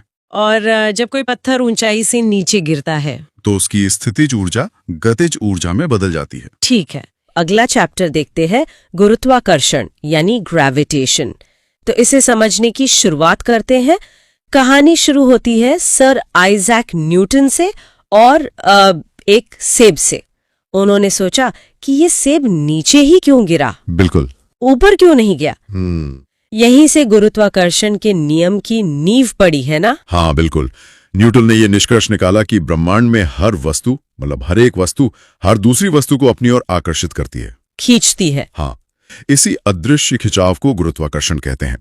ये एक बहुत ही कमजोर लेकिन बहुत लंबी दूरी तक काम करने वाला बल है। और ये हमेशा अट्रैक्टिव होता है ना, कभी रिपल्सिव नहीं। हमेशा। ये सिर्फ खींचता है, कभी धक्का नहीं देता। तो ये बल काम कैसे करता है? मतलब इसका कोई गणितीय सूत्र, कोई फॉर्मूला है? और ये परीक्षा के लिए बहुत महत्वपूर्ण है। सूत्र है F बराबर G m1 m2 by r square. F बराबर G m1 m2 by r square. Okay. यहाँ F है दो वस्तुओं के बीच लगने वाला गुरुत्वाकर्षण बल। ठीक है। m1 और m2 है उन दो वस्तुओं का द्रव्यमान यानी मास। यहाँ बल जो है वो द्रव्यमान के गुणनफल के डायरेक्टली प्रोपोर्शनल होता है। मतलब द्रव्यमान जितना ज्यादा होगा बल भी उतना ही ज्यादा होगा। सही। और r है उन दोनों वस्तुओं के केंद्रों के बीच की दूरी। अच्छा। और बल जो है वो दूरी के वर्ग के व्युत्क्रमानुपाती होता है। Inversely proportional. मतलब दूरी जितनी ज्यादा बल उतना ही कम, और वो भी स्क्वायर के हिसाब से। हाँ, बहुत तेजी से कम होता है। और G। हाँ, इस कैपिटल G के बारे में कुछ खास, ये क्या है? सबसे जरूरी बात यह है कि इसका मान पूरे ब्रह्मांड में आप कहीं भी चले जाएं कभी नहीं बदलता। ये एक स्थिरांक है, अ कांस्टेंट। अच्छा, यूनिवर्सल ग्रेविटेशनल कांस्टेंट। हाँ, इसका एक फिक्स्ड मान है 6.67 इंटू 10⁻⁻11 न्यूटन मीटर स्क्वायर पर किलोग्राम स्क्वायर। और ये मान किसने खोजा था? इसकी खोज हेनरी कैवेंडिश ने की थी। ठीक है, तो चलिए एक उदाहरण देखते हैं। अगर एक वस्तु का द्रव्यमान 4 गुना कर दिया जाए और दूरी 2 गुना कर दी जाए तो बल पर क्या प्रभाव पड़ेगा? ये सवाल अक्सर आते हैं। हाँ, इसे सूत्र में रखकर देखते हैं। नया बल मान लीजिए F1 हो जाएगा G 4m1 m2 2r का स्क्वायर। ठीक है। तो ये बन जाएगा G 4m1 m2 4r square. अच्छा, तो ऊपर भी 4 है और नीचे भी 4 आ गया। बिल्कुल, तो 4 से 4 कट जाएगा। तो इसका मतलब बल पर कोई प्रभाव नहीं पड़ेगा। कोई प्रभाव नहीं पड़ेगा, वो पहले जैसा ही रहेगा। वाह। चलिए अब बात करते हैं छोटे जी की, जिसे गुरुत्वीय त्वरण कहते हैं। ये कैपिटल जी से कैसे अलग है? देखिए, कैपिटल G एक सार्वत्रिक नियतांक है, वो कभी नहीं बदलता। लेकिन छोटा g वो त्वरण है, एक्सेलरेशन, जिससे पृथ्वी किसी वस्तु को अपनी ओर खींचती है। तो इसका मान बदलता है? हाँ, इसका मान जगह के हिसाब से बदलता रहता है। वैसे पृथ्वी की सतह पर इसका औसत मान 9.8 मीटर सेकंड स्क्वायर है। और इसका सूत्र क्या है? इसका सूत्र भी कैपिटल G से ही आता है। G equal to G(m)r square. G(m)r square. हाँ। G तो वही सार्वत्रिक नियतांक है। M यहाँ पर ग्रह का द्रव्यमान है, जैसे पृथ्वी का द्रव्यमान। ये हमेशा बड़े पिंड का द्रव्यमान होता है। और R? R है ग्रह की त्रिज्या या वस्तु की केंद्र से दूरी। इसमें एक बात ध्यान देने वाली है, इस सूत्र में गिरने वाली वस्तु का द्रव्यमान मतलब छोटा m तो है ही नहीं। बिल्कुल सही पकड़ा आपने। ये गिरने वाली वस्तु के द्रव्यमान पर निर्भर नहीं करता है। अच्छा। और यही कारण है कि अगर हम निर्वात में मतलब वैक्यूम में एक पंख और एक भारी पत्थर को एक साथ गिराएं तो वो एक ही गति से नीचे गिरेंगे, एक ही गति से और एक ही समय पर जमीन पर पहुंचेंगे। ये एक बहुत ही महत्वपूर्ण विषय है। G का मान कहाँ और कैसे बदलता है? हाँ, इसे पॉइंट्स में याद रखना सबसे अच्छा होता है। बताइए। पहला, ध्रुवों पर यानी एट द पोल्स G का मान अधिकतम होता है, मैक्सिमम ध्रुवों पर। ठीक है, तो फिर विषुवत रेखा पर? विषुवत रेखा पर यानी एट द इक्वेटर G का मान न्यूनतम होता है, मिनिमम। अधिकतम ध्रुवों पर, न्यूनतम विषुवत रेखा पर। और अगर हम पृथ्वी के केंद्र में चले जाएं तो? पृथ्वी के केंद्र पर G का मान 0 हो जाता है। जीरो मतलब भारहीनता। बिल्कुल। और गति की बात करें तो जब हम विषुवत रेखा से ध्रुवों की ओर जाते हैं तो G का मान बढ़ता है और ध्रुवों से विषुवत रेखा की ओर आने पर घट जाता है। सही। पृथ्वी के घूमने का, रोटेशन का, इस पर क्या असर पड़ता है? इसका भी असर पड़ता है। अगर पृथ्वी की घूर्णन गति मतलब रोटेशन स्पीड बढ़ जाए तो विषुवत रेखा पर G का मान घट जाएगा। अच्छा। तेज घूमेगी तो जी कम हो जाएगा। हाँ, और अगर घूर्णन गति घट जाए तो जी का मान बढ़ जाएगा। ठीक है, ये तो उल्टा रिश्ता है। लेकिन एक बात याद रखने वाली है, ध्रुवों पर जी के मान पर घूर्णन गति का कोई प्रभाव नहीं पड़ता। कोई प्रभाव नहीं। ठीक है, चलिए अब इस चैप्टर का दिलचस्प विषय पलायन वेग, एस्केप वेलोसिटी। इसका क्या मतलब है? पलायन वेग वो न्यूनतम वेग है, मिनिमम वेलोसिटी, जिससे किसी वस्तु को अगर ऊपर फेंका जाए तो वो उस ग्रह के गुरुत्वाकर्षण क्षेत्र को हमेशा के लिए पार कर जाए और कभी वापस न लौटे। मतलब अंतरिक्ष में खो जाए। हाँ, हमेशा के लिए। तो पृथ्वी के लिए ये कितना है? रॉकेट को तो बहुत तेज जाना पड़ता होगा। हाँ, बहुत तेज। पृथ्वी के लिए ये मान है 11.2 किलोमीटर प्रति सेकंड। प्रति सेकंड? हाँ, 11.2 किलोमीटर इन 1 सेकंड। रॉकेट को इसी से ज्यादा वेग से भेजा जाता है। और दूसरे ग्रहों का? बृहस्पति यानी जुपिटर का पलायन वेग सबसे ज्यादा है, 59.5 किलोमीटर प्रति सेकंड। और चंद्रमा का? चंद्रमा का बहुत कम है, सिर्फ 2.3 किलोमीटर प्रति सेकंड। सिर्फ 2.3? इसका कोई खास कारण है या इसका कोई नतीजा होता है? हाँ, बहुत बड़ा नतीजा है। चंद्रमा का पलायन वेग इतना कम होने के कारण ही वहां कोई वायुमंडल नहीं है, एटमॉस्फेयर ही नहीं है। अच्छा, तो गैसें उड़ जाती हैं? बिल्कुल, गैस के अणु इतनी आसानी से चंद्रमा के गुरुत्वाकर्षण से बाहर निकल जाते हैं। और पलायन वेग किस पर निर्भर करता है? वस्तु के द्रव्यमान पर? नहीं, पलायन वेग वस्तु के द्रव्यमान पर निर्भर नहीं करता, लेकिन ये ग्रह की त्रिज्या पर निर्भर करता है। तो अगर त्रिज्या बढ़ेगी? त्रिज्या बढ़ाने से पलायन वेग बढ़ जाता है। अब अगला चैप्टर देखते हैं, द्रव्यमान और भार। हाँ, ये एक ऐसा टॉपिक है जिसमें बहुत कंफ्यूजन होता है। तो सबसे पहले शुरू करते हैं द्रव्यमान से, यानी मास से। बिल्कुल। तो किसी भी चीज में जितने कण होते हैं, मतलब जितना सामान होता है, उसी की मात्रा को उसका द्रव्यमान कहते हैं। अच्छा, मतलब कोई वस्तु कितने कणों से बनी है, बस वही? एकदम। और यहीं से इसका सबसे जरूरी गुण सामने आता है कि ये कभी बदलता नहीं है। हाँ, किसी भी वस्तु का द्रव्यमान पूरे ब्रह्मांड में, मतलब कहीं भी, एक जैसा ही रहता है, चाहे वो पृथ्वी पर हो, चांद पर हो या फिर गहरे अंतरिक्ष में। बिल्कुल, ये नहीं बदलता। और दूसरी बात, द्रव्यमान कभी शून्य नहीं हो सकता। जाहिर है, अगर कोई चीज है तो उसमें कुछ तो कण होंगे ही। सही बात है। और तीसरा पॉइंट है कि ये एक अदिश राशि है, मतलब स्केलर क्वांटिटी। अदिश राशि यानी इसमें सिर्फ मात्रा होती है, दिशा नहीं बतानी पड़ती, है ना? एकदम सही। जैसे हम कहते हैं 5 किलो चीनी, हम ये नहीं बताते कि 5 किलो किस दिशा में है। समझ गया। और इसमें ऐसा ही मात्रक? वो तो हम सब इस्तेमाल करते हैं, किलोग्राम, जिसे हम केजी से दिखाते हैं। ठीक है, तो ये तो हुआ द्रव्यमान। हाँ। अब आते हैं भार पर, यानी वेट पर। ये क्या है? भार द्रव्यमान से बिल्कुल अलग है। पृथ्वी किसी भी चीज को अपने केंद्र की तरफ एक बल से खींचती है, गुरुत्वाकर्षण बल से। हाँ, उसी खिंचाव या उसी बल को उस वस्तु का भार कहते हैं। अच्छा, तो भार एक तरह का खिंचाव है। बिल्कुल। और क्योंकि ये खिंचाव जगह जगह पर बदलता है, इसलिए भार का मान भी बदलता रहता है। यही इसका सबसे बड़ा अंतर है ना? हाँ। कि द्रव्यमान स्थिर रहता है पर भार बदलता है। हाँ, क्योंकि ये गुरुत्वीय त्वरण, जिसे हम जी कहते हैं, उस पर निर्भर करता है। और इसका सूत्र भी तो इसी से बनता है, W बराबर है M गुणा G। बिल्कुल, भार बराबर है द्रव्यमान गुणा गुरुत्वीय त्वरण। तो अगर G बदल गया तो भार भी बदल जाएगा। एकदम। और इसी वजह से भार शून्य भी हो सकता है। शून्य?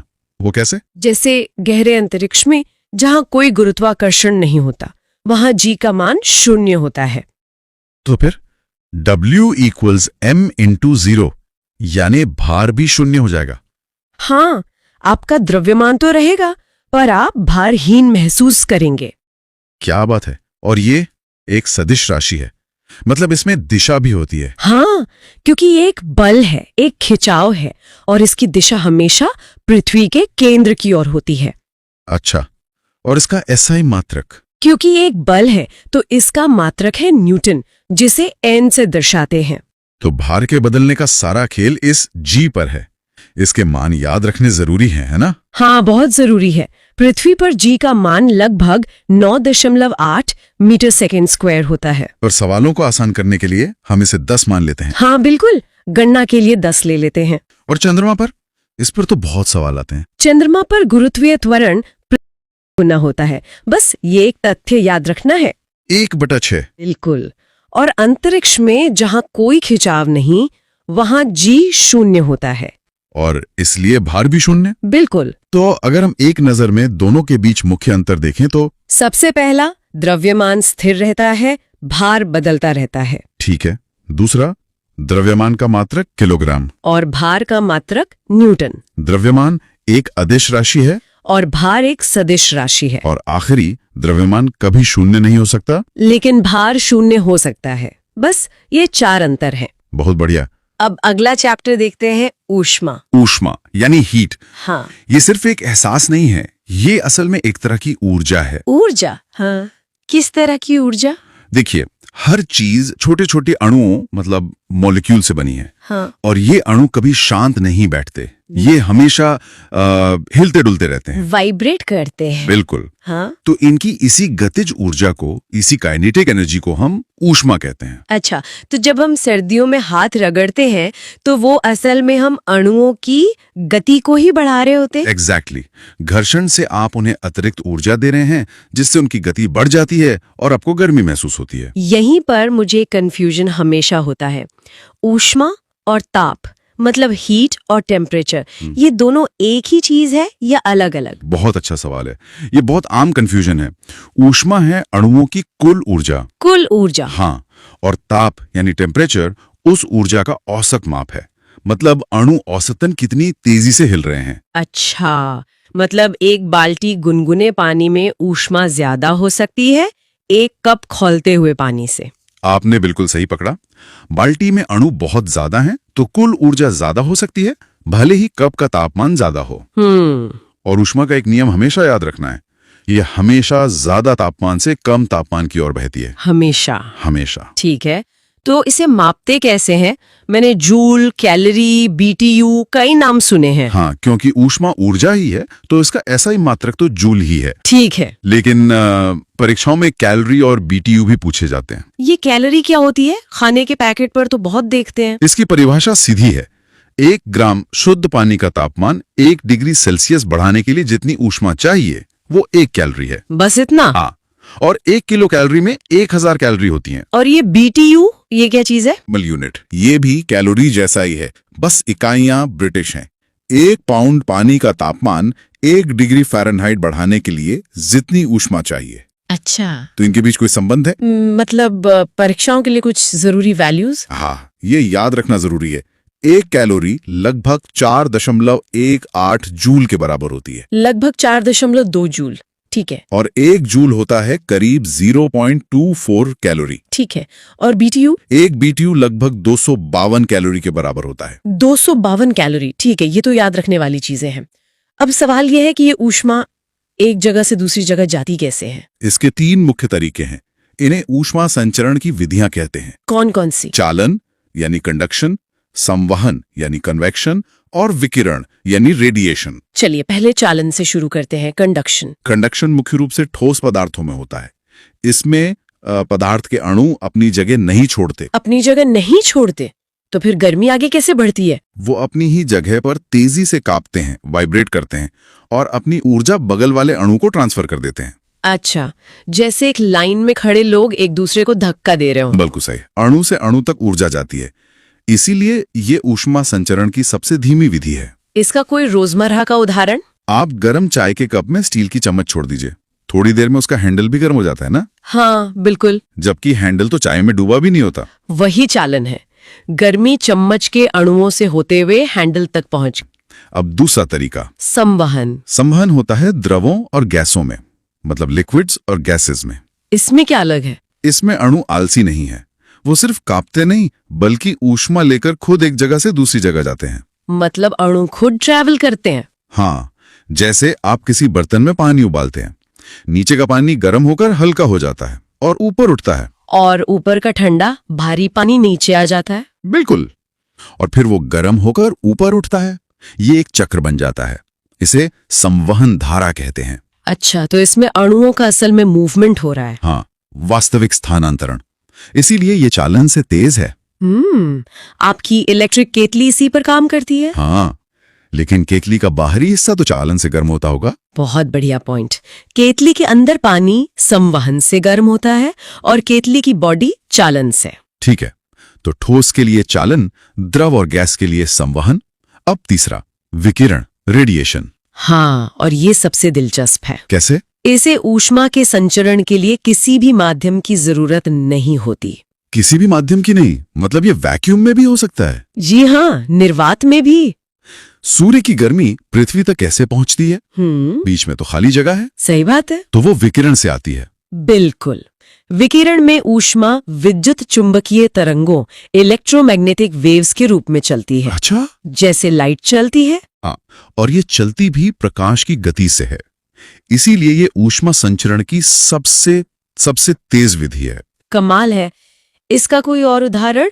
जब आप आग या हीटर के पास खड़े होते हैं तो आपको जो सीधी गर्मी महसूस होती है वो विकिरण ही है। बीच की हवा भले ही ठंडी हो। अच्छा, तो अगर हम तीनों की गति की तुलना करें तो सबसे तेज है विकिरण, फिर संवहन और सबसे धीमा है चालन। विकिरण, फिर संवहन और सबसे सुस्त चालन। एकदम सही। ठीक है, तो अब अगला चैप्टर देखते हैं, तापमान। चलिए इसमें गहराई से उतरते हैं और समझते हैं कि ये क्या है और इसे कैसे मापा जाता है। बिल्कुल। तो सबसे पहले तापमान की परिभाषा से शुरू करते हैं। तापमान मतलब वो भौतिक राशि है जो बताती है कि कोई वस्तु कितनी गर्म या ठंडी है। और परीक्षा के दृष्टिकोण से सबसे जरूरी बात ताप का एसआई मात्रक केल्विन है। केल्विन, ठीक है। तो अब जब हम जानते हैं कि तापमान क्या है, तो इसे मापने वाले उपकरणों के बारे में बात करते हैं। मुझे पता है कि कई तरह के थर्मोमीटर्स होते हैं। हाँ, मुख्य रूप से 6 प्रकार के हैं। हम एक एक करके उनके मुख्य बिंदुओं पर ध्यान देंगे। अच्छा। सबसे पहले है द्रव तापमापी, मतलब लिक्विड थर्मोमीटर। इसमें पारा या अल्कोहल होता है ना? एकदम सही। पारा तापमापी की रेंज -39 डिग्री सेल्सियस से 357 डिग्री सेल्सियस तक होती है। एक मिनट, -39 डिग्री सेल्सियस पर पारा जम जाता है? हाँ, वो उसका फ्रीजिंग पॉइंट है। तो फिर बहुत ठंडी जगहों पर तो ये काम नहीं करता होगा। नहीं, और इसीलिए अल्कोहल तापमापी बनाया गया। तो ये ठंडे प्रदेशों के लिए एकदम सही है। समझ गए। और इसी तरह का डॉक्टरी तापमापी भी होता है? जी, वो मानव शरीर का तापमान मापने के लिए होता है। उसकी रेंज तो काफी कम होती है। हाँ, उसकी रेंज होती है 35 डिग्री सेल्सियस से 43 डिग्री सेल्सियस, या फ़ारेनहाइट में कहें तो 95 डिग्री फ़ारेनहाइट से 110 डिग्री फ़ारेनहाइट। और उस पर एक लाल निशान भी होता है। बिल्कुल, वो 37 डिग्री सेल्सियस या 98.6 डिग्री फ़ारेनहाइट पर होता है, जो कि सामान्य तापमान माना जाता है। ठीक है, तो ये तो हुए द्रव वाले। अब अगर हमें इनसे भी ज्यादा तापमान मापना हो तो? तब हम गैस तापमापी का इस्तेमाल करते हैं। गैस तापमापी? इसमें हाइड्रोजन या नाइट्रोजन गैस का उपयोग होता है। अच्छा, दोनों में क्या फर्क है? हाइड्रोजन वाला -200 डिग्री सेल्सियस से 500 डिग्री सेल्सियस तक के तापमान के लिए है। लेकिन अगर तापमान और भी ज्यादा है, मान लीजिए 1500 डिग्री सेल्सियस तक, तो नाइट्रोजन का इस्तेमाल होता है। 1500 डिग्री सेल्सियस, वाह। ठीक है, और इसके बाद? इसके बाद आता है प्लैटिनम प्रतिरोध तापमापी। ये सुनने में थोड़ा जटिल लग रहा है। पर इसका सिद्धांत काफी सीधा है। ये प्रतिरोध ताप गुणांक के सिद्धांत पर काम करता है। मतलब जैसे जैसे प्लैटिनम का तार गर्म होता है, उसका प्रतिरोध बढ़ता जाता है। बस उसी प्रतिरोध को माप लेते हैं। अच्छा, तो ये बिजली के प्रवाह पर आधारित है। हाँ, और इसकी रेंज भी काफी अच्छी है, -200 डिग्री सेल्सियस से 1200 डिग्री सेल्सियस तक। और एक और मैंने सुना है, ताप युग्म तापमापी, थर्मोकपल। हाँ, थर्मोकपल थर्मोमीटर। ये सीबेक प्रभाव पर आधारित है। सीबेक प्रभाव? जी, इसकी रेंज -200 डिग्री सेल्सियस से 1600 डिग्री सेल्सियस तक होती है। 1600? जी। और अब वो दिलचस्प चीज आने वाली है, वो थर्मोमीटर जो बहुत ही ज्यादा, मतलब अत्यधिक उच्च तापमान मापता है। हाँ, उसे कहते हैं पूर्ण विकिरण तापमापी या पायरोमीटर। बिल्कुल, पायरोमीटर। ये स्टीफन के नियम पर आधारित है। और इसका इस्तेमाल कहाँ होता है? जैसे सूर्य का तापमान मापने में? एकदम सही। बहुत ज्यादा तापमान जैसे कि सूर्य या किसी भट्टी का, इसे दूर से ही मापा जा सकता है। इसकी सबसे खास बात क्या है? इसकी सबसे खास बात यह है कि यह 800 डिग्री सेल्सियस से नीचे का तापमान नहीं मापता। क्या मतलब? इसकी शुरुआत ही 800 डिग्री सेल्सियस से होती है? हाँ, इसकी रेंज 800 डिग्री सेल्सियस से अनंत तक होती है। कमाल है। ठीक है, तो अब पैमानों को समझते हैं। स्केल्स। सेल्सियस और फ़ारेनहाइट तो हम सब ने सुना है, लेकिन और भी है ना? हाँ, 4 प्रमुख पैमाने हैं। हम हर एक के लिए पानी का हिमांक मतलब फ्रीजिंग पॉइंट और क्वथनांक मतलब बॉइलिंग पॉइंट देखेंगे। ठीक है। तो सबसे पहले सेल्सियस। इसमें पानी का हिमांक है 0 डिग्री सेल्सियस। और क्वथनांक 100 डिग्री सेल्सियस। ये तो आसान है। जी, अब आते हैं फ़ारेनहाइट पर। इसके नंबर थोड़े अजीब है। हाँ, इसमें हिमांक है 32 डिग्री फ़ारेनहाइट और क्वथनांक है 212 डिग्री फ़ारेनहाइट। 32 और 212। हाँ, ठीक है। तीसरा और बहुत महत्वपूर्ण पैमाना है केल्विन। जिसे परम ताप पैमाना भी कहते हैं। बिल्कुल। इसमें हिमांक है 273 के और क्वथनांक है 373 के। और 0 केल्विन का मतलब होता है परम शून्य ताप या एब्सोल्यूट जीरो। सही, जो -273 डिग्री सेल्सियस के बराबर है। इससे कम तापमान संभव ही नहीं है। और चौथा पैमाना रूमा। हाँ, रूमा। इसमें हिमांक 0 डिग्री आर और क्वथनांक 80 डिग्री आर होता है। तो इन सभी पैमानों का क्या मतलब है? हम इन्हें एक से दूसरे में कैसे बदल सकते हैं? उसके लिए केंद्रीय सूत्र है जो इन सभी को जोड़ता है। अच्छा, ये किसी भी रूपांतरण के लिए बहुत जरूरी है। सूत्र है C5 = F32 9 = K273 5। C5 = F32 9 = K273 5। ये तो बहुत काम का है। क्या कोई और खास बात है जो हमें याद रखनी चाहिए? हाँ, 2 बहुत महत्वपूर्ण बिंदु हैं। बताइए। पहला, -40 डिग्री पर सेल्सियस और फ़ारेनहाइट पैमाने का मान बराबर होता है। -40 डिग्री? ये तो एक क्लासिक सवाल है। जी बिल्कुल। अब अगला चैप्टर देखते हैं। आज हम बात करेंगे तरंगों यानी वेव्स के बारे में। अच्छा, तो जब हम वेव या तरंग सुनते हैं तो सबसे पहले क्या ख्याल आता है? मेरे तो दिमाग में शांत पानी में पत्थर फेंकने पर वो जो गोल गोल घेरे बनते हैं वो आते हैं। और ये एकदम सही शुरुआत है, क्योंकि वो तस्वीर ही तरंग की सबसे खास बात को समझा देती है। कैसे? तरंग असल में एक हलचल है, एक डिस्टर्बेंस, और इसका काम सिर्फ एक है, ऊर्जा को, एनर्जी को एक जगह से दूसरी जगह ले जाना। अच्छा। और मजेदार बात यह है कि पानी के कण खुद बहकर किनारे तक नहीं जाते। वो तो बस अपनी जगह पर यूं समझिए कि ऊपर नीचे होते हैं और अपनी ऊर्जा अगले कण को पास कर देते हैं। बिल्कुल, जैसे स्टेडियम में लोग मैक्सिकन वेव करते हैं। कोई अपनी सीट से उठकर दूसरी जगह तो जाता नहीं, बस अपनी बारी आने पर खड़े होकर बैठ जाते हैं और वो वेव पूरे स्टेडियम का चक्कर लगा लेती है। एकदम सटीक उदाहरण। तो ये ऊर्जा का ट्रांसफर है, पदार्थ का नहीं। और इसी आधार पर हम तरंगों को 2 बड़े परिवारों में बांट सकते हैं। 2 परिवार? हाँ, पहला परिवार है यांत्रिक तरंगों का, मतलब मैकेनिकल वेव्स। ओके। इन्हें चलने के लिए किसी ना किसी सहारे की यानी एक माध्यम की जरूरत होती है। जैसे पानी की लहरों के लिए पानी चाहिए या आवाज के लिए हवा। ये वैक्यूम में, मतलब निर्वात में नहीं चल सकती। तो अगर मैं चांद पर जाके चिल्लाऊं तो किसी को कुछ सुनाई नहीं देगा क्योंकि वहां हवा ही नहीं है। बिल्कुल। लेकिन सूरज की रोशनी तो हम तक पहुंचती है, और सूरज और पृथ्वी के बीच तो मीलों का खाली स्पेस है, वैक्यूम है, वहां तो कोई माध्यम नहीं है। तो वो किस तरह की तरंग हुई? बहुत अच्छा सवाल है। और यहीं पर दूसरा परिवार आता है विद्युत चुंबकीय तरंगों का, इलेक्ट्रोमैग्नेटिक वेव्स। अच्छा। ये वो आत्मनिर्भर तरंगे हैं जिन्हें चलने के लिए किसी भी माध्यम की जरूरत नहीं होती। ये खाली स्पेस में भी बड़ी आराम से चलती हैं। प्रकाश, एक्सरे, रेडियो सिग्नल, ये सब इसी परिवार का हिस्सा हैं। ठीक है, तो 2 खानदान हो गए। एक जिन्हें सहारा चाहिए मतलब यांत्रिक, और दूसरे जो आत्मनिर्भर है यानी विद्युत चुंबकीय। जी। तो इनके अंदर भी तो अलग अलग तरह के सदस्य होंगे, पर उन पर बात करने से पहले मुझे लगता है तरंगों की भाषा के कुछ जरूरी शब्द समझ लेने चाहिए। जरूर, इससे आगे सब कुछ समझना आसान हो जाएगा। तो वापस पानी की लहरों पर चलते हैं। ठीक है। वो लहर जितनी ऊंची उठती है उससे हम विज्ञान में आयाम या एम्पलीट्यूड कहते हैं। ऊंचाई को आयाम कहते हैं। हाँ, और लहर का जो सबसे ऊंचा वाला पॉइंट होता है उसे कहते हैं श्रृंग यानी क्रेस्ट। और जो सबसे नीचे वाला हिस्सा होता है वो है गर्त यानी ट्रफ। तो श्रृंग मतलब चोटी और गर्त मतलब खाई, है ना? एकदम सही।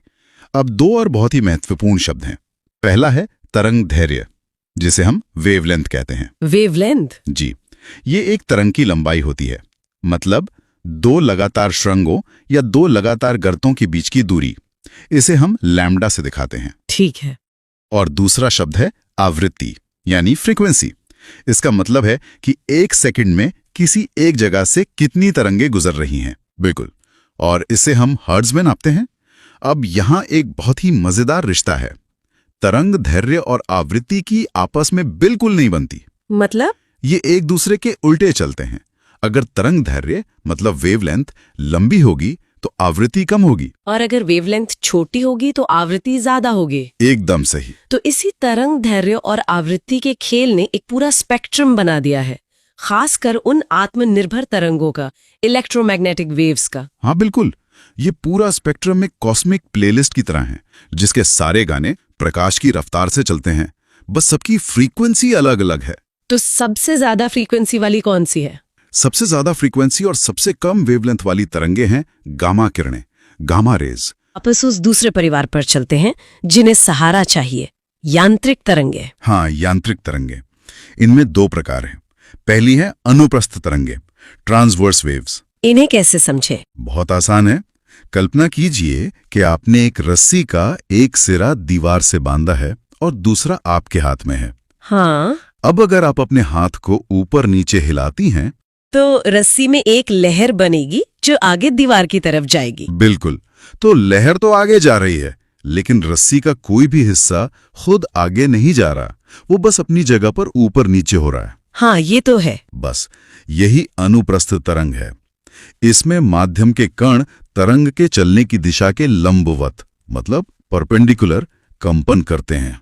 इसके उदाहरण क्या होंगे? पानी की सतह पर बनी तरंगे, गिटार के तार का कंपन और भूकंप के दौरान आने वाली खतरनाक एस तरंगे, ये सब इसी के उदाहरण हैं। और इनकी कोई सीमा है? इनकी एक बड़ी सीमा है।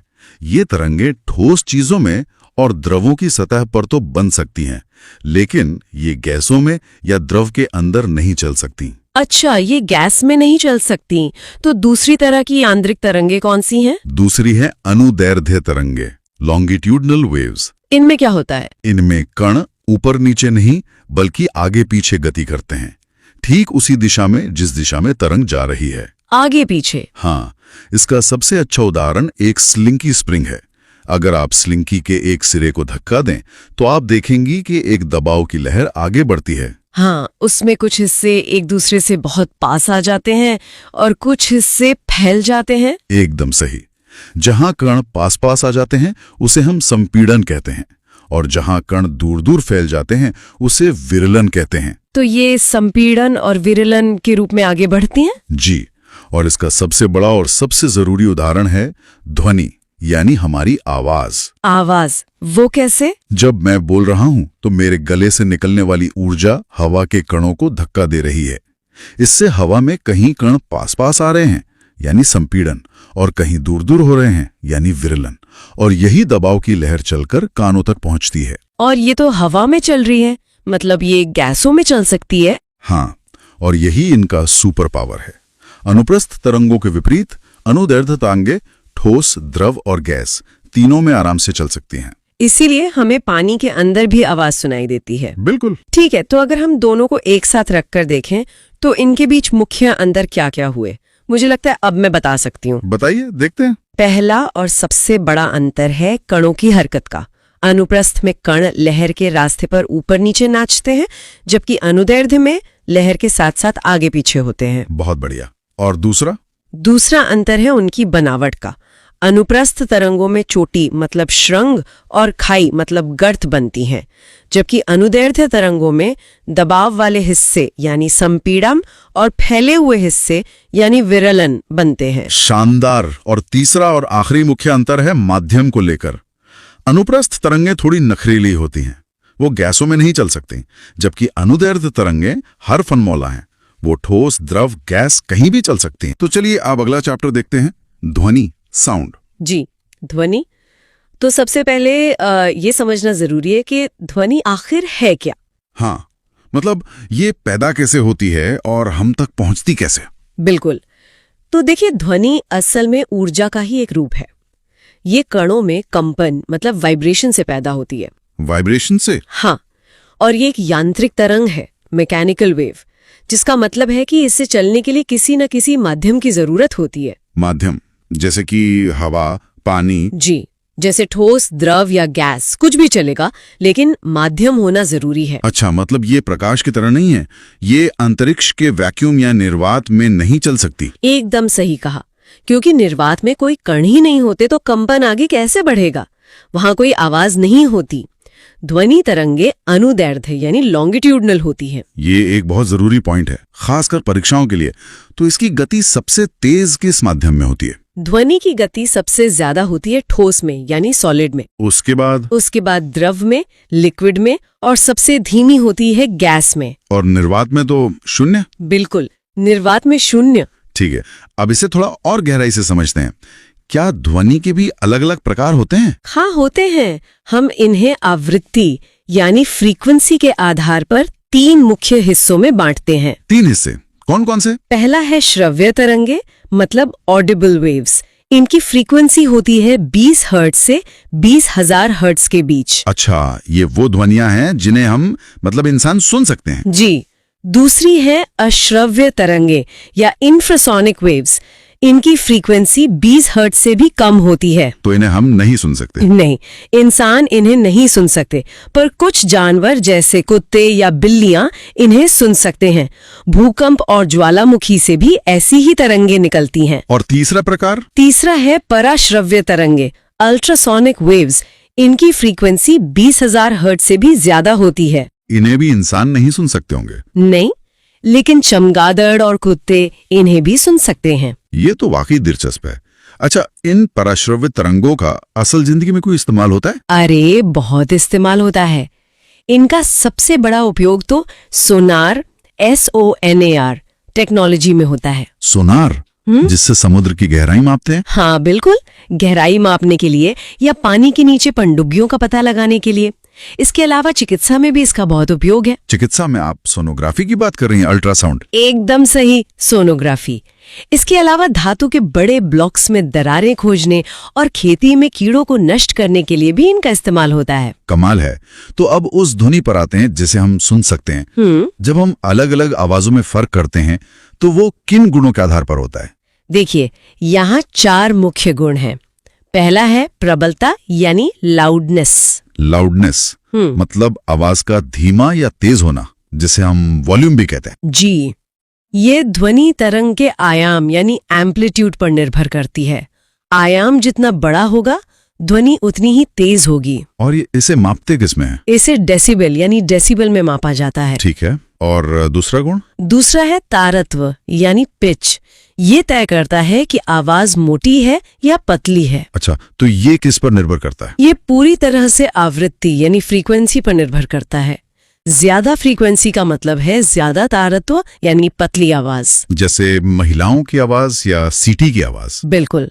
और कम फ्रीक्वेंसी का मतलब है कम तारत्व यानी मोटी आवाज, जैसे पुरुषों की या फिर ड्रम की आवाज। ये भी साफ हो गया, लेकिन तीसरा गुण क्या है? गुणता, टिम्बर। ये क्या होता है? गुणता वो गुण है जिससे हम एक ही प्रबलता और तारत्व वाली 2 अलग अलग आवाजों में फर्क कर पाते हैं। मतलब? कोई उदाहरण? जैसे गिटार और बांसुरी, अगर दोनों पर एक ही सुर एक ही वॉल्यूम में बजे, तब भी हम पहचान लेते हैं कि कौन सी आवाज गिटार की है। वो फर्क गुणता की वजह से है। अच्छा, और चौथा गुण तीव्रता, इंटेंसिटी? हाँ, ये प्रबलता से ही जुड़ा है, लेकिन ये थोड़ा व्यक्तिपरक है। ये सुनने वाले के कानों की संवेदनशीलता पर भी निर्भर करता है। वैसे मैंने पढ़ा था कि विश्व स्वास्थ्य संगठन WHO के अनुसार 45 डेसिबल की ध्वनि हमारे लिए सबसे अच्छी होती है। जी, और 80 डेसिबल से ज्यादा की ध्वनि को शोर माना जाता है। वो हानिकारक हो सकती है। चलिए अब गति पर वापस आते हैं। हवा में ध्वनि की चाल लगभग 332 मीटर प्रति सेकंड होती है ना? हाँ, लगभग उतनी ही। और इसी के आधार पर हम वस्तुओं की चाल को भी वर्गीकृत करते हैं, सबसोनिक और सुपरसोनिक। जी, जब किसी चीज की चाल ध्वनि की चाल से कम हो तो वो सबसोनिक है, और अगर ज्यादा हो तो वो सुपरसोनिक कहलाती है। जैसे लड़ाकू विमान। एक हाइपरसोनिक भी होता है। हाँ, जब चाल ध्वनि की चाल से 5 गुना से भी ज्यादा हो तो उसे हाइपरसोनिक कहते हैं। और ये मैक संख्या, मैक नंबर क्या है? मैक संख्या बस एक अनुपात है, किसी वस्तु की चाल और ध्वनि की चाल का अनुपात। मतलब अगर किसी विमान की चाल 2 मैक है तो वो ध्वनि की चाल से 2 गुनी रफ्तार से चल रहा है। बिल्कुल सही। और ये सुपरसोनिक विमान अपने पीछे एक शॉक वेव बनाते हैं। Shock wave? हाँ, जो बहुत शक्तिशाली होती हैं। अच्छा, एक और जरूरी सवाल, क्या तापमान या दबाव जैसी चीजें ध्वनि की गति को बदल सकती है? ये बहुत महत्वपूर्ण बिंदु है। सबसे पहले दाब यानी प्रेशर की बात करते हैं। हाँ, ध्वनि की चाल पर दाब का कोई प्रभाव नहीं पड़ता। कोई प्रभाव नहीं पड़ता। ये थोड़ा अजीब है। मुझे लगता था दाब बढ़ाने से चाल बढ़नी चाहिए। ये एक आम गलतफहमी है। दाब बढ़ाने या घटाने से चाल नहीं बदलती। तो फिर किसका असर पड़ता है? तापमान का? हाँ, तापमान का सीधा असर पड़ता है। तापमान बढ़ने से ध्वनि की चाल बढ़ती है और घटने से घटती है। कितना फर्क पड़ता है? हर 1 डिग्री सेल्सियस तापमान बढ़ने पर चाल लगभग 0.61 मीटर प्रति सेकंड बढ़ जाती है। अच्छा, और आर्द्रता मतलब ह्यूमिडिटी का? आर्द्रता बढ़ने पर भी ध्वनि की चाल बढ़ जाती है। इसलिए बरसात के बाद आवाज ज्यादा साफ और दूर तक सुनाई देती है। बिल्कुल, यही कारण है। चलिए अब कुछ और घटनाओं को संक्षेप में समझते हैं, जैसे कि इको यानी प्रतिध्वनि। जब ध्वनि किसी सतह से टकराकर वापस सुनाई देती है, उसे प्रतिध्वनि कहते हैं। साफ इको सुनने के लिए कोई खास शर्त होती है? दूरी की? हाँ, होती है। साफ प्रतिध्वनि सुनने के लिए ध्वनि के स्रोत और सतह के बीच कम से कम 16.6 मीटर की दूरी होनी चाहिए। 16.6 मीटर मतलब लगभग 17 मीटर। जी, लगभग 17 मीटर। ठीक है। और अपवर्तन, रिफ्रैक्शन? जब ध्वनि एक माध्यम से दूसरे माध्यम में जाती है तो अपने रास्ते से थोड़ा मुड़ जाती है। इसी वजह से रात के समय आवाज दिन की तुलना में ज्यादा दूर तक जाती है। अच्छा, और विवर्तन, डिफ्रैक्शन क्या है?